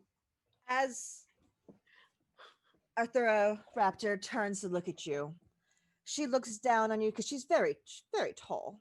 And she's of course standing on something that makes her taller. Goes to ash her cigarette and just stops. She's like, oh, well. And looks a stare up down. I seem to be wrong. You seem to be a woman of great taste and stature. Only the best for this one. And she points to you. And all of a sudden, 50 of the little Jurassic Park chicken dinosaurs, little raptor dinosaurs, honey ones, like you're familiar, come running out of the back with measuring tape and needles and thread and fabric. It's like a Disney movie with dinosaurs. You see like the velvet flying in the background behind the dinosaurs. He's running up, trying to wrap it around you, and they have just gone full fashion work mode. Project Runway, make it work on both of you. Asteri rolling her eyes the whole time. Just like every so often you hear like, looking around, please, Victor, ma'am. as a little tiny dinosaur is like climbing on top of other dinosaurs to measure your arms and legs. And I keep trying to play with them. I'm like, hey, hey, like trying to grab them, and they're like darting around, measuring me, and I'm like trying to like grab the tape, and I'm just having a blast. every so often, one of them pulls a pencil from behind their feather, and whacks you in the hand. We got, ma'am. We must work. We must work. Not a lot of time. Not a lot of time. And so cute. Look at them. as a whirlwind of these dinosaurs start going around you, freaking out, measuring everything, it's a lot of, all of a sudden they're gone. And Miss Arthuro comes out. Your dresses shall be ready by midday. Do we get to ask any questions about the fabric choice or the color of these dresses, or are we to assume that your taste will suffice? She looks you up and down, looks Astaire up and down, looks Endora up and down. This one could ask. You, I know what to do. As she points to Endora as the fashion maven of the group. But as this is the first time she's gotten close to you, Nora. She leans in, but is there any chance I could add something special to your dress? Maybe a beautiful hat, or... You know, I would love a sash, like a scarf to accentuate my neck with this sweetheart neck. I will hand sew you the most fabulous scarf. I will do it myself. And she snaps. A lot of dinosaurs snap in this world. And a bunch of little dinosaurs come running out with more fabric and more thread. And she's like, I must create art. As she waves her hand up in the air and kind of ignores you guys. Let's leave her to work. Are there like other dresses around that look like they are waiting to be picked up? Yes. Maybe with a name that reads Sadie. Would you like to investigate? Yeah.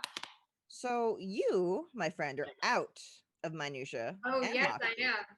So what you can do is use a spell card to get it back. If you want to maybe cast a spell. Yeah. 100%. So what would you like to get back? Minutia, muscle, moxie? I want to investigate this, so some minutia. Okay, you get your minutia back. And what crazy spell do you and your familiar do to investigate this room? Oh yeah.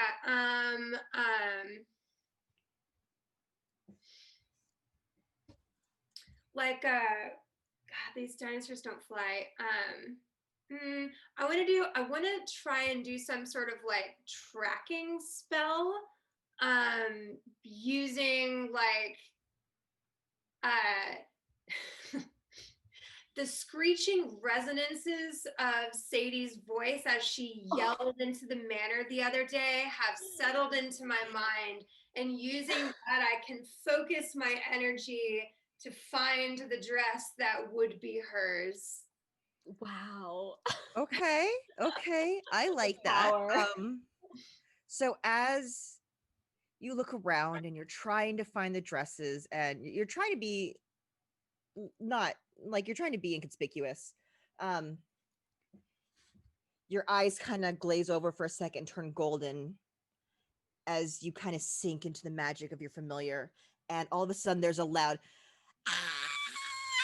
that emanates from your little tiny familiar's mouth as he's now walking through, little running around, little chicken eyes, sort of screaming, just at every dress he walks past until he gets to one. He screams, stops, and sits down.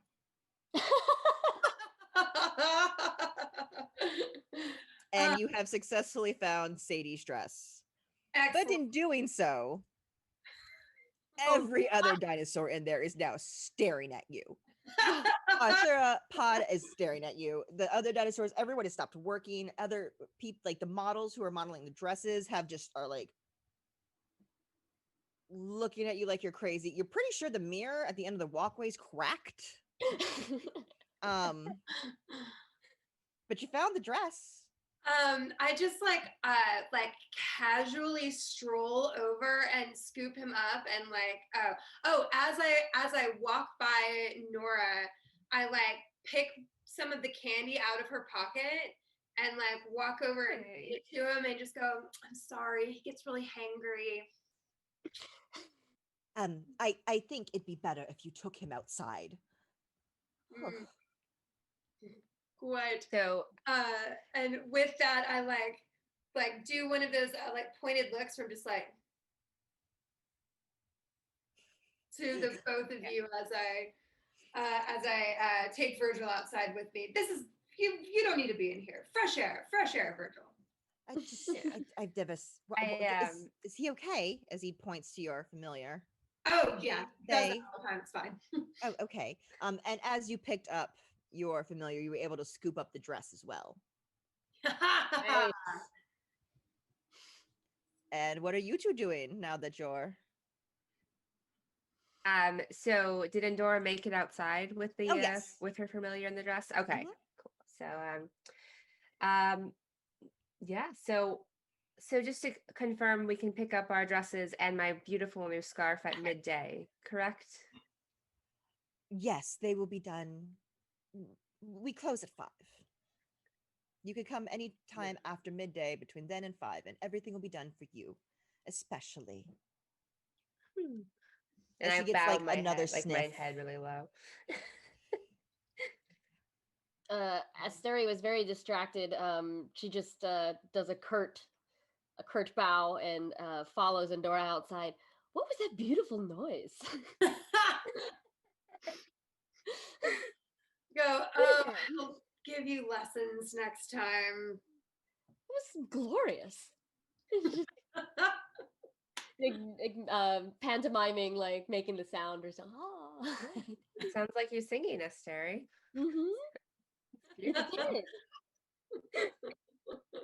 First time she smiled this whole trip. So you have some time. What would you like to do next? Figure out what to do with this dress I stole. Yeah, I'm gonna check the what's the style like on that dress, or what does it look like? Is there anything on the tag or? There's no tag because everything's fashionably handmade. Like you don't have tags here. It is very pink. There are a lot of ruffles. There are too many bows to count. This is supposed to be a dress for one of the most fashionable people in society, but like, it's not that fashionable. Kind of unintentionally done her a favor.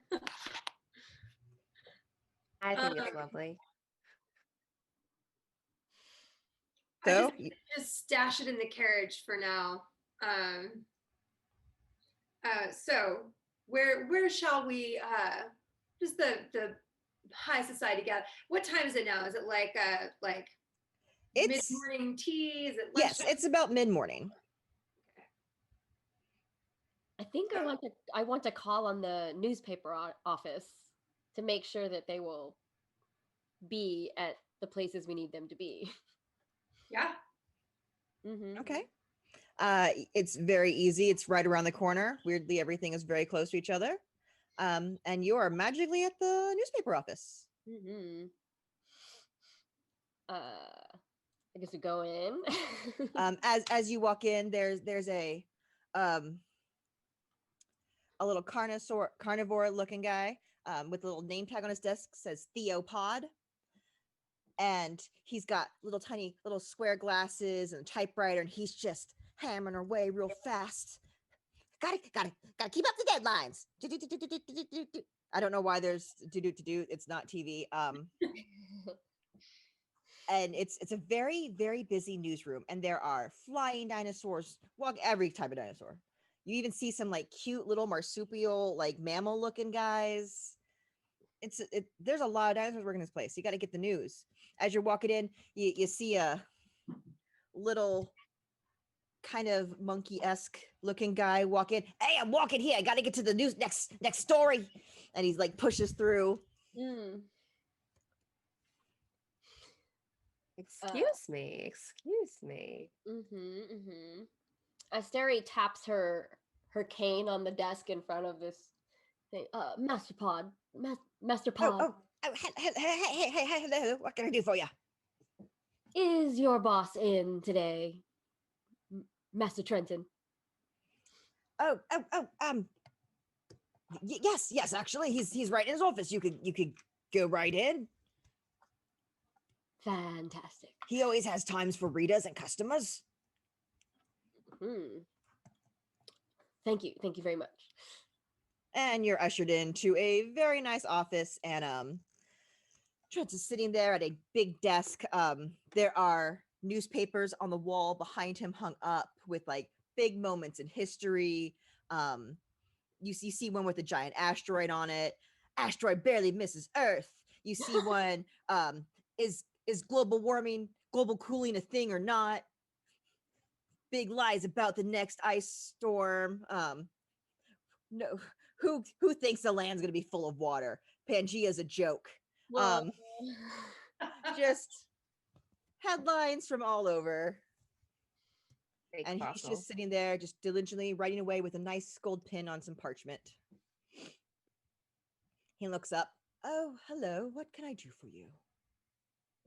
We are just some concerned readers and want to make sure that the paper of record is going to be catching every single story today and tomorrow.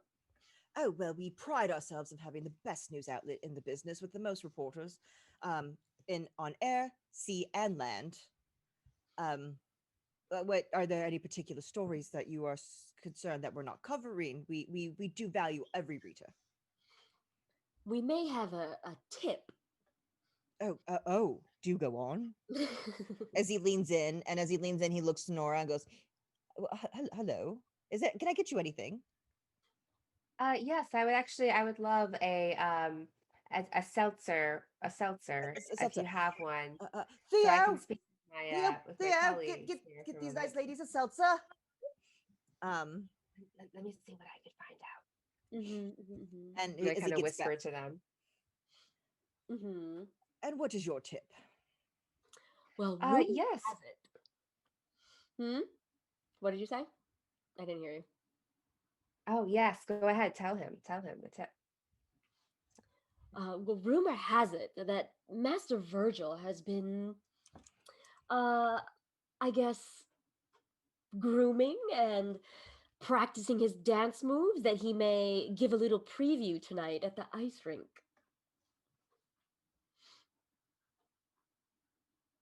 Interesting. And you see his brain thinking, and he looks at Virgil. He's like, you do look much better than I've seen you before. Your parents must be very proud. And Virgil's like, oh, thank you, sir, thank you. And as he looks around, he's like, this is very interesting. This could be a very interesting story for a society piece in the nightly issue that is not required reading, but I still think people should read it. And as he goes, he puts his pen in his mouth. Raptors on ice. That's a headline. And he writes love it down. An underdog story, don't we? Everyone loves an underdog story. Who might you ladies be? Oh, us? We are essentially, how do you say, benefactors? Yes, benefactors of society. And we're always kind of looking for up and coming society members to take under our wings, so to speak, and blossom into young professional dinosaurs. And Virgil obviously has gathered our interest by his amazing style and rhythm on the dance floor. I mean, I haven't seen knees go backwards like that since the last ice age, probably. So Oh, everyone knows the ice age is fake news, but I do love that you are you seem to know all the hot goss going on in society, Dino England of 1864.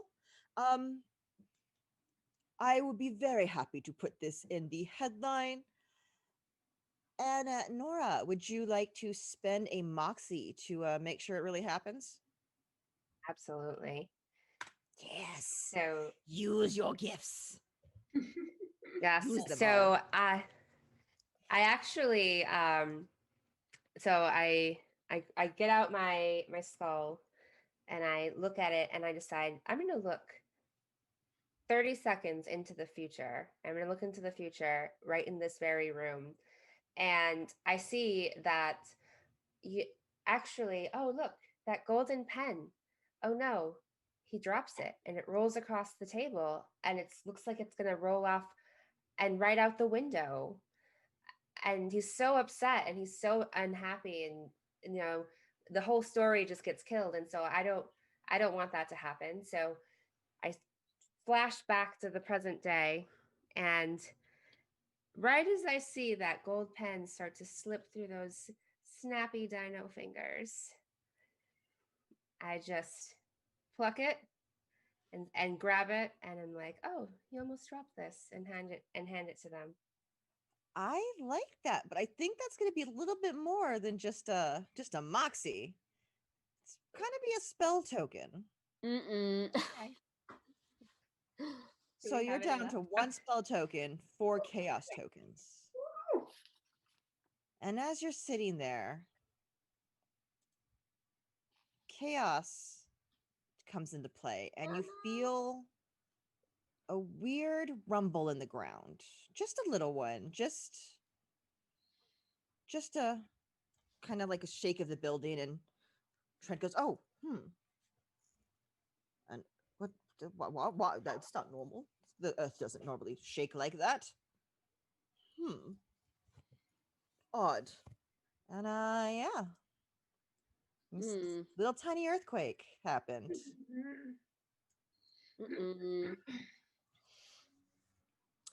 Is there any other noise or anything like aftermath, or is it just kind of the rumble when it goes away? You hear a lot of commotion of people going, "Oh, what was that? What is that? We don't have there are no earthquakes in London. What's an earthquake? We are on one continent. We're dinosaurs. We live on Pangea. What is this? What is this noise and mess?" I don't know why I decided that 1864 Victorian London is still part of Pangea, but it's dinosaurs, so work with me here. So they're all a little bit concerned. He looks at you. He's like, I must be going. I must cover this story, but oh no, nothing bad can happen. I must go cover the story, but I promise you. And he does a snap. I gotta stop snapping. Dinosaurs don't have fingers to snap. I click. I click. He does that. The dinosaur. I can't make the back of the noise raptor sound. And a very fluffy, feathered, chicken-esque looking dinosaur comes walking in. "Yeah, yes, master." He's like, "Could you please cover the story? You know what? Just follow young Master Virgil Raptor around and take notes about anything he does today that is fabulous." And so now you have a little guy following you. Yay! As he comes out, he's trying not to make a lot of noise or act suspicious, but he's kind of clumsy. He walks up and he's like, he's like, "I'm Cindasaurus. I'll be following you today. If you have any questions, please do not hesitate to ask. But pretend I'm not here." As he then starts ruffling, "Oh, where's my notebook? Oh, I don't have a notebook. Oh, where's my pin? I lost my pin. Oh, don't worry, I'm not here." And you make your way outside of the newspaper. It's now probably a little bit past midday. It's like probably 1 or 2 in the afternoon. Mm-hmm. We go pick up our dresses. Yeah. You show up. Astor is not there, and you see one of the little dinosaur guys open the door. It's like just doesn't even say words, just like is moving so fast. He runs back out and drops a bunch of boxes in front of you. Miss Arthur said these are for you. We're in real big trouble. One of the dresses went missing. We gotta get back on it. But have a great day. Thank you. And he just slams the door. Mm-hmm. Asteri grabs, some of the boxes, puts them in the carriage.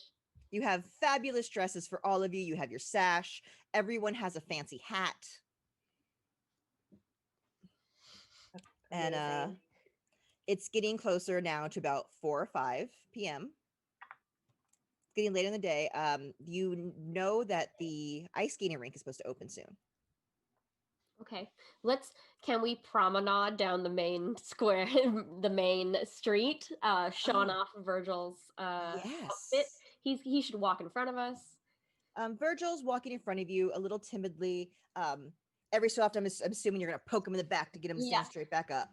And how does it look with you promenading? What does you three promenading with Virgil look like? I mean, Asteri is very stately with the cane, just like very chin up and everything.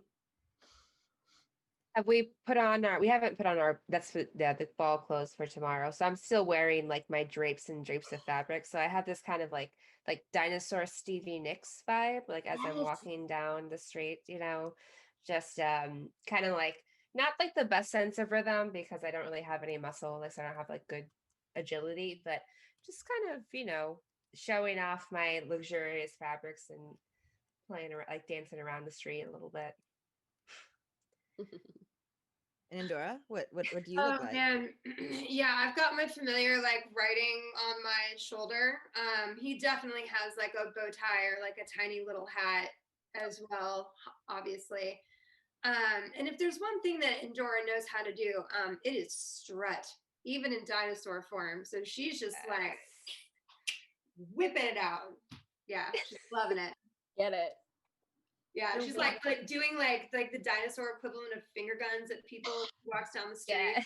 I feel like your tail and hips are like going in the perfect movement. Yeah, like how awful Spider-Man 3 did it, like a little bit like that. Just you're gonna start dancing in alleyways. Great. As you're promenading, you're walking, you're seeing different families. Virgil's nodding to some.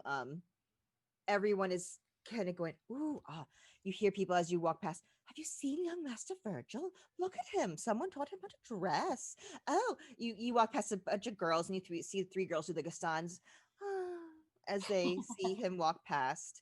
And then he stops in his tracks. You're close to the ice skating rink and you see him stare at a beautiful, elegantly dressed T-Rex that you can only assume by his glare and the love in his eyes is Miss Tilly Rex. And she is dressed in the most perfect Jane Austen-esque white cream outfit with her hair done, with the pearls on, reading a book, waiting for the ice skating rink to open with her not master, watcher, babysitter, guard, whatever they're called, escort. Thank you. And what do you do? He stopped. Virgil stopped. He's nervous. He doesn't know what to do. Yeah. Asteri pokes him in the back. Well, aren't you going to introduce us? She doesn't. I don't think she knows who I am. Who's got high moxie? Because I think someone could change that, right? All the moxie is gone. Everyone has used all their moxie. You still have 2 spell tokens, and the night's almost over, and you can get some moxie back. Could I make a little gust of wind, maybe, to blow the book out of her hand? You know what? I'm going to give that to you. It's easy enough. Yeah. You can just make a little gust of wind, especially with as many of you there are, and Nora has a long tail. It's easy for the three of you to get a gust of wind. And her book falls out of her hand on the ground in front of her, and she's like, "Oh, Okay, Master Virgil, it's your time. This Go is your on. moment. Seize it.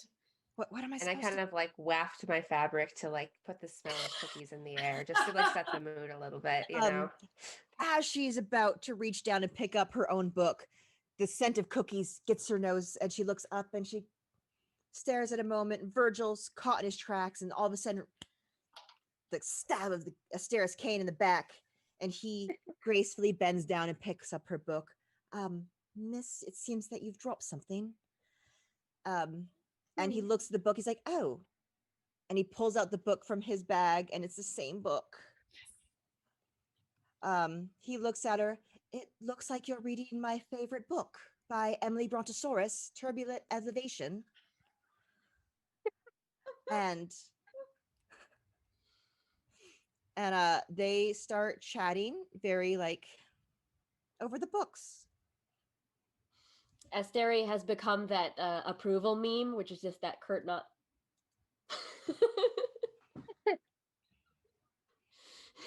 But as things do, your little wind spell, the smell of cookies, some chaos erupts. Oh no. And out of nowhere, you hear Chocolate chips have fallen. the chips have fallen. You The hear chocolate chips have Miss Rex as SlaydiesATL comes running around the corner and just gives a look at Virgil. "Miss Rex, I've come to ask your hand for the..." I don't know why she just got Southern. You know, I'm going running with it. "Miss Rex, I've come to ask for your hand to the debutante breakfast ball tomorrow." And Miss Rex looks at her and is in that moment where her hand is on the book and Virgil's hand's on the book, and time freezes for a second. As you see Tilly Rex slowly let go of the book and turn towards Sadie, who is just the biggest smile, the sweetest look, wearing a very she's not scantily dressed. It's not rumor worthy, but a little extra skin shows here and there as she's Miss Rex flirting. Can I how close is the carriage to us? You could see it. It's fairly close. I'm gonna like slink back to the carriage, and because I'm assuming we've like hidden her dress that we stole from her in there, and I'm just gonna like rip off one of the really annoying bows, and then like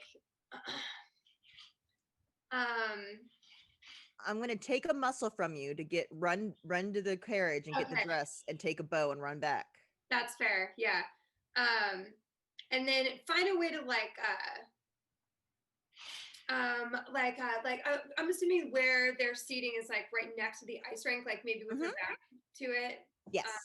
So with Tilly's back to it. So I'm gonna just kind of casually like toss it onto the ice behind her, so that if Tilly's back is towards it, Sadie would be able to see it on ice. How about you tell me how you magically get the ribbon over there? Also more than happy to do that. Yeah, that's just a simple what is the magic involved with teleporting this ribbon from your hand to the ice rink with your familiar? Oh, it's almost more of like a levitation kind of thing, you know? Like my familiar probably gets it, like sneaks around the side so that it's not totally obvious where it's coming from, and then just a quick levitation up, kind of like gently floats it down as if there were a breeze again, and lands it in the middle of this ice skating rink. Okay. As you do that, like I said, time stops for a moment. You have plenty of time to run there, run back, and do everything without anyone seeing you, except for, of course, your fellow witches who know exactly what's going on. And as the bow is laying there in its bright pink glory against this white ice, the times goes back. Sadie is just laying on the charm thick, trying to get in between her and Miss Tilly Rex and Virgil. And as she tries to get between them, she turns to see the ice, and the bright pink bow catches her eye, and she just yells, "Oh, Wait, the name of the designer. Oh, got it. My bows! How is there a bow here? I'm the only one with bows. And as she turns to her escort, where is my dress?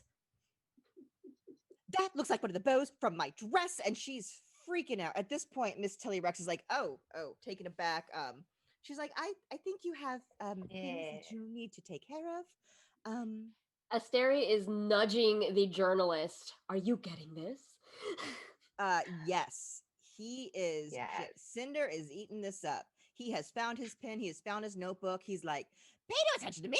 As he's like walking in closer, he keeps getting closer and closer and closer to them until he's like right up in there. And she just turns and, what are you doing? It's like, tell me more about this missing dress. Tell me what happened. As he's writing down, and you see on the front part, he's writing about how Virgil and Tilly shared a moment over a book.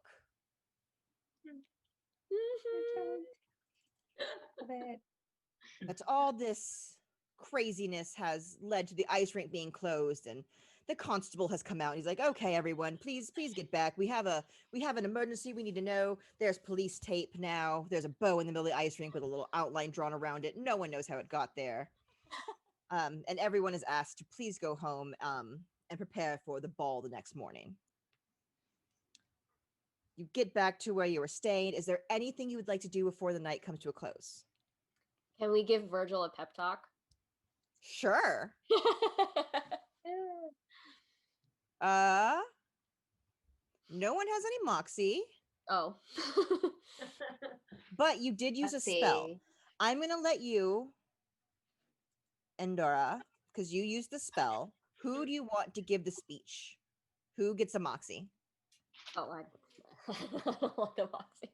I mean, yeah, then I think Nora should do it. You know, okay. I think you have like a very like comforting presence, and like the smell of cookies that wafts around you just kind of puts people at ease. So like, moxie away, girl. Yeah, I've got that cool aunt vibe that, it's like, it's okay. I know you don't want to talk to your parents, but you can talk to Aunt Nora. We'll figure it out together. So, like I settled over, and I'm like, so how was it? How was it meeting Tilly? And I, just trying to get him to open up a little bit. He has not stopped smiling this whole time. She was reading my favorite book, and it's her favorite book, and she was so beautiful and so elegant and nice, and oh, she's so much better than that horrible Sadie. I just hope she realizes it. Someday, some fine dinosaur will make her a lovely partner. Yes, I think that you are that dinosaur. Don't you? I mean, I've never thought of myself that way. No? What do you like about Tilly? What's your favorite thing about her? She's well-read, she's smart, she is a very capable woman on her own right. She has taken over and helped with the family business when her father got ill. She is a great orator and a lover of the arts and a great humanitarian. Yeah. Here's the thing, Virgil. Everything you just said, you could have been saying about yourself. You are an amazing young dinosaur person, and you would make any lovely T-Rex, especially Tilly, happy. And you should go and you should get her if that's what you want, because she deserves you. At this point, there's a tear that rolls down Virgil's eye. He's like, my parents have always been lovely people, but they've never said anything like that to me. Thank you. Thank you so much, everyone, all of you. I cannot wait to take you to the ball in the morning. It will be the most fabulous time. I'm going to have a special treat sent to each of your rooms into the special, the little room for everyone. Have a great evening, sleep, and I'll see you bright and early for the bowl. And as you make your way into your little sitting area between your rooms, you see a big, giant cup of hot chocolate with whipped cream and marshmallows and sprinkles and chocolate shavings waiting for each of you before bed. I'm ecstatic. So tasty. I'm just like cuddled up in my bed with my giant like bowl. I'm assuming it's like a cauldron of hot Well, yeah, for chocolate you, that I it's can like you just, have like yeah. a swimming pool of hot chocolate, like a kiddie Yes. pool. Oh, this makes I'm me just want to happy. sing. No, please. And the Take away her singing hot. goes, and you all fall asleep to the laughing and singing of your friends and great camaraderie of the night.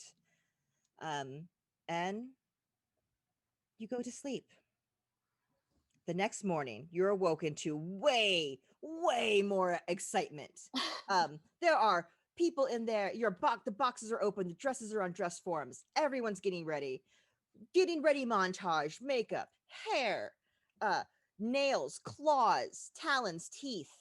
Everything is getting done. Your scales are getting all brushed and pretty and shined. And you all step out to get onto the carriage and greet everyone. And what do you look like? Oh man. What is your amazing badass ball dress? Astera, we'll start with you. Oh my god. It is purple, iridescent, like business up top, but real flouncy on the bottom. Like, what's that thing called? The thing underneath. A petticoat or Petticoat, like all the Yeah, the big petticoats. petticoat. Yeah. She's got two flanking on her behind. And she's got a silver beehive on top of her T-Rex head. I'm in love with that. That's amazing. Oh, bustle. I think that's the word. Is that the right word? Bustle. Oh yes, a bustle. nice. Bustle. Thank you. Nora, what's your dress and your sash? What's going on? Yeah. So I'll start with the top, right? Yeah. Top of the head. I have actually lots of feathers. I'm a dinosaur with feathers, and they've been braided into this like beautiful like crosshatch like woven pattern along down my neck. And then I have this luxurious, just like bright white soft fabric, and it's like scooped around like 10 times, just like but loose, not tight. Yeah. I want to feel comfortable. But what is tight is this dress on my body, just like bandage, bodycon, tight, wrapped around. Like I had to squeeze in this thing, and it looks fire. 1864 Victorian England is not ready for you. Well, I do have a large cape wrapped, and it's mammoth fur around my neck. And so it's like I have the scarf billowing out, the cape, and I have the feathers. And so I kind of use the cape to be a little bit more modest. But so you can dramatically, if I wanted to, yes, do the reveal. I'm ready. And our fashionista. What is this ball gown? I really quickly want to say that I feel like Nora like took one of the mammoth blankets and like stayed up a little bit later than everyone else, like finishing her hot cocoa and like sewing this like really dramatic cape out of one of those blankets. That's I support that. Yeah, that's exactly what happened. Yeah. So and Dora knows that like everyone's going to be wearing really bright colors, and like to really stand out, like she kind of wants to do the opposite of that. So in true like witchy fashion, it's like gorgeous, almost all black ball gown, real big poofed up shoulders, but then really tight arms all the way down to a large cuff, really high neckline. super tight bodice, and then again those like really full skirts that kind of trail out down behind her, with this like really gorgeous emerald green lace detailed up and around the bodice. Her luxurious velociraptor hair, little bouffant at the top with pulled back into a really tight high tail. She's, and of course, the oversized black lace fan. Yes. Of course. Oh man, yeah. It's like I have a fan over there. Hold on. We will wait for a fan. Yeah. Prop time. Yes. Ooh, Yes. Oh, hold on. Yay! And its matches are familiar. I love it. So good. It's so perfect. Yeah, definitely. Okay. So as you all make your entrances outside, you see Virgil come out in the outfit you chose for him. The collar, everyone has seen Bridgerton apparently this week, month, or at least the commercial on Netflix. Yeah. Yes. So you know the look, the Bridgerton beautiful look. That is what he looks like. And as you get in the carriage and you pull up to this fabulous hall with the glass top ceilings, and you walk in and you see every breakfast food imaginable on these tables. There's piles of waffles, eggs, bacon. You see fruits of all kinds, veggies. You see another table piled with pancakes of all different types: blueberry, strawberry, chocolate chip, bug and insect flavors. Anything any dinosaur could ever crave. You see these big tables for people like Nora, brontosauruses, that are all the way up in the sky that no one can get to, so you don't have to lean down or you don't get a headache. Tea is being distributed. There are little glasses of mimosa and bellinis being passed around. And as you walk in, the three of you, right behind Velociraptor, the whole crowd stops and turns. And you see Cinder appear out of nowhere going, and the crowd stopped and looked at the splendiferousness of Virgil Raptor in that moment. And then, of course, everything starts again as quickly as it stopped. And you are in the breakfast ball. You see Tilly in a corner. You see Sadie over there looking at Tilly. You see various other dinosaurs that you've seen around town walking around. You, of course, see Mr. Fossil and Mr. Horn in a corner kind of near a plant, just talking back and forth. What would you like to do? I want to see what Tilly's, no, not Tilly, Sadie's wearing. Sadie is wearing a dress kind of like the one she should have had. It just looks like it wasn't well made or put together, or like there was enough time to finish it. Some of the bows look hastily sewn on. They're like holding on by a string. The hem isn't finished. Especially Endora, you can tell with your fashion eye that the under bodice is not done. The strings are not connected. That with one, it's trash.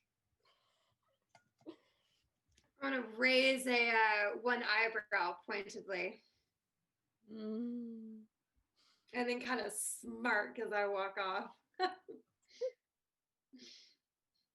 Yeah, Asteria just turns and goes, I just like, are we physically near her at all? You can be. She's not that far from you. I would say probably like maybe like saunter over, grab like a Bellini off of the tray like near her, and then be like, oh sweetie, you have something, and pull a thread, like a loose thread off of her dress, and be like, let me get that for you. So much snark. You have minutia, or you can use a spell token. oh my god. I'll use a spell token. Okay. Spell token. Tell me how you magically think about how pull I'm gonna do this this. and what happens. Oh my god. Okay. So, yes. So what I do is I am able to, so I have my skull. which can go through time mostly, a little bit of space, a little bit of brains, kind of just like syncing people up. And I actually also can kind of like vibrate time a little bit because it's energy, right? So I actually I use my skull and I kind of like use it to channel some vibration time and loosen a fabric off of her dress, an exact spot that I can pull it out just to shame her. Okay. And it's worth spell token. Damn. I like that. So as you're walking up to her, you're holding your skull. You're thinking of your magic and the time and the weave of fabric and of life and of time and how a single thread could just pull apart all of reality. And as you walk past, you just grab the smallest, thinnest of threads you can barely see and keep walking to grab your Bellini. And at that moment, Sadie has decided to go, silly, and puts her arm up in the air. And at this point, her entire sleeve starts to unravel and fall off, including a chain of bows that go around her neckline are now just on the floor. Oh. And she's just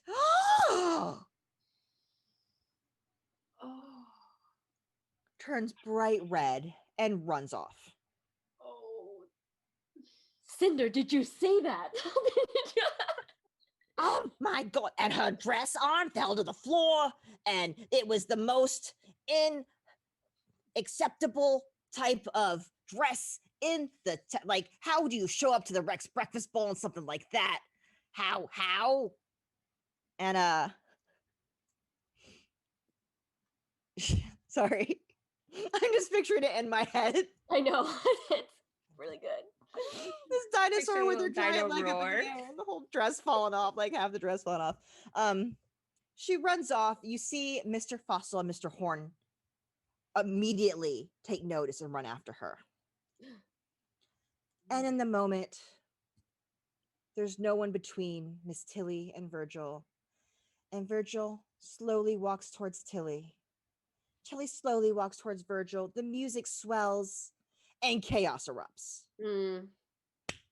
So I'm gonna use all the chaos tokens.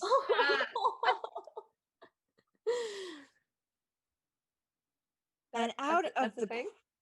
I can make bigger and bigger chaos. Yeah. Oh, no. So like one chaos, you had a little rumble, little tiny thing happen.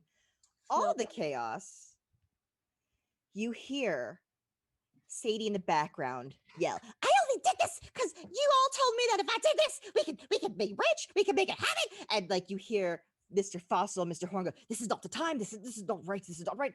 And at that point you hear, Shot is here!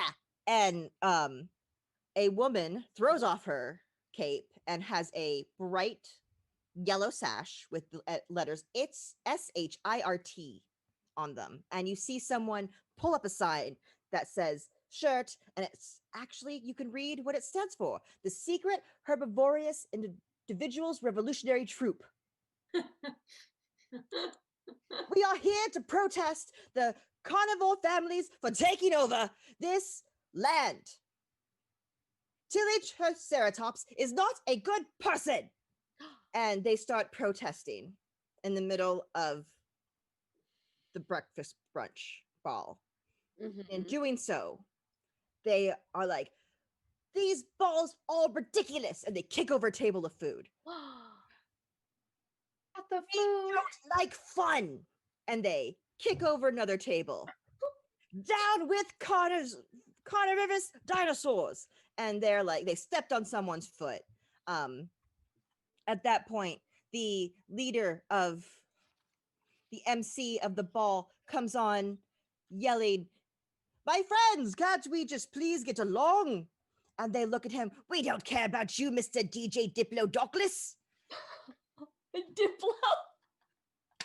Diplodocus is a real dinosaur.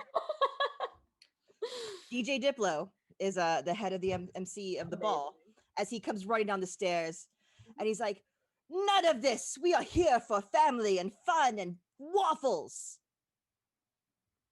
What do you guys do? You have all of your spell tokens back. Oh. Well, okay.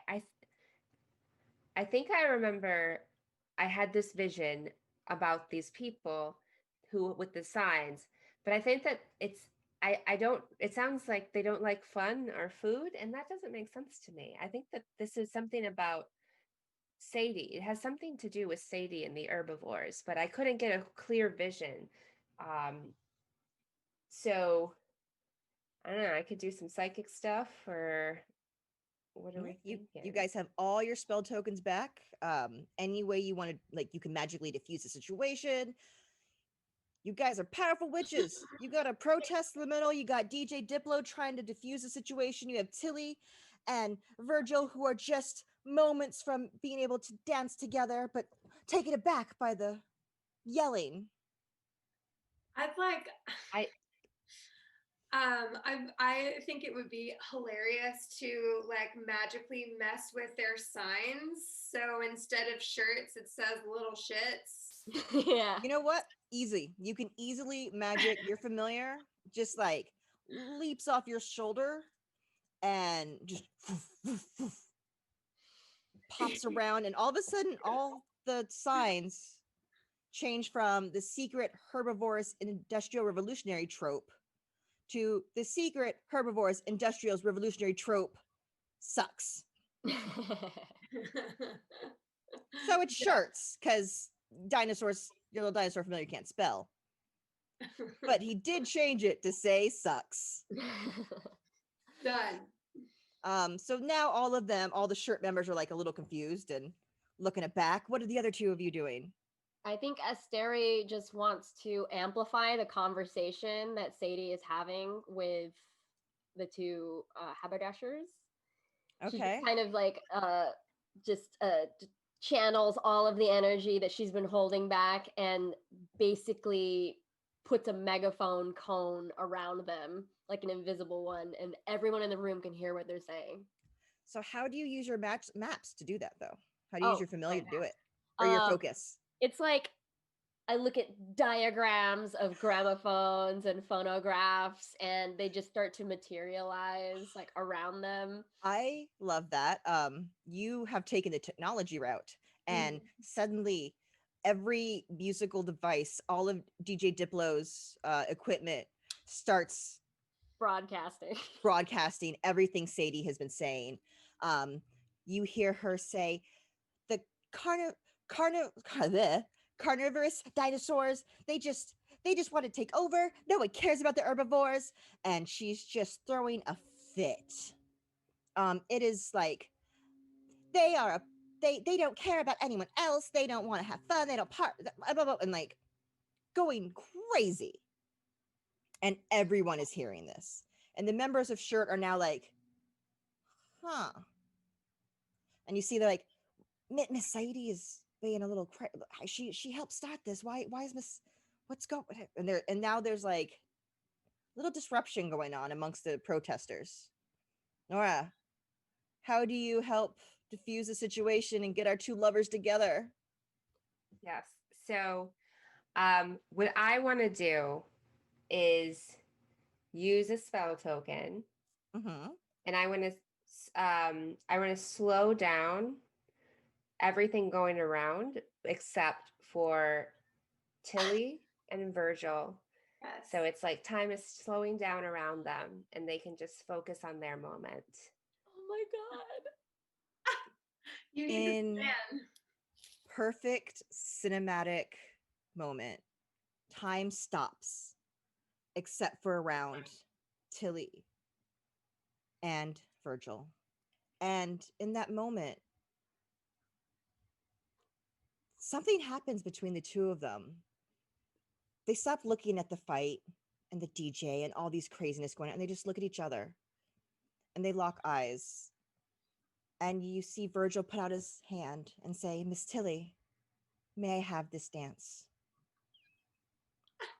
And Miss Tilly Rex places her hand in Mr. Virgil Raptor's hand, and they start to dance. In this perfect still moment, The yelling of Sadie goes down, and you hear the violins swell up in the music as the shirt members are now opening the curtain and looking at Sadie, going, "What is wrong with you? We came here for a reason. We were going to stop the breakfast foods. We were going to stop the carnivorous people from having all these parties. We were going to end fun."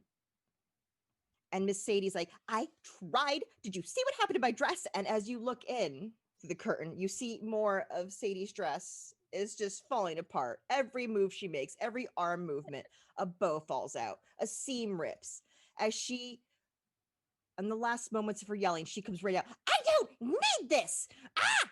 And like the back of her dress rips open and the whole front falls.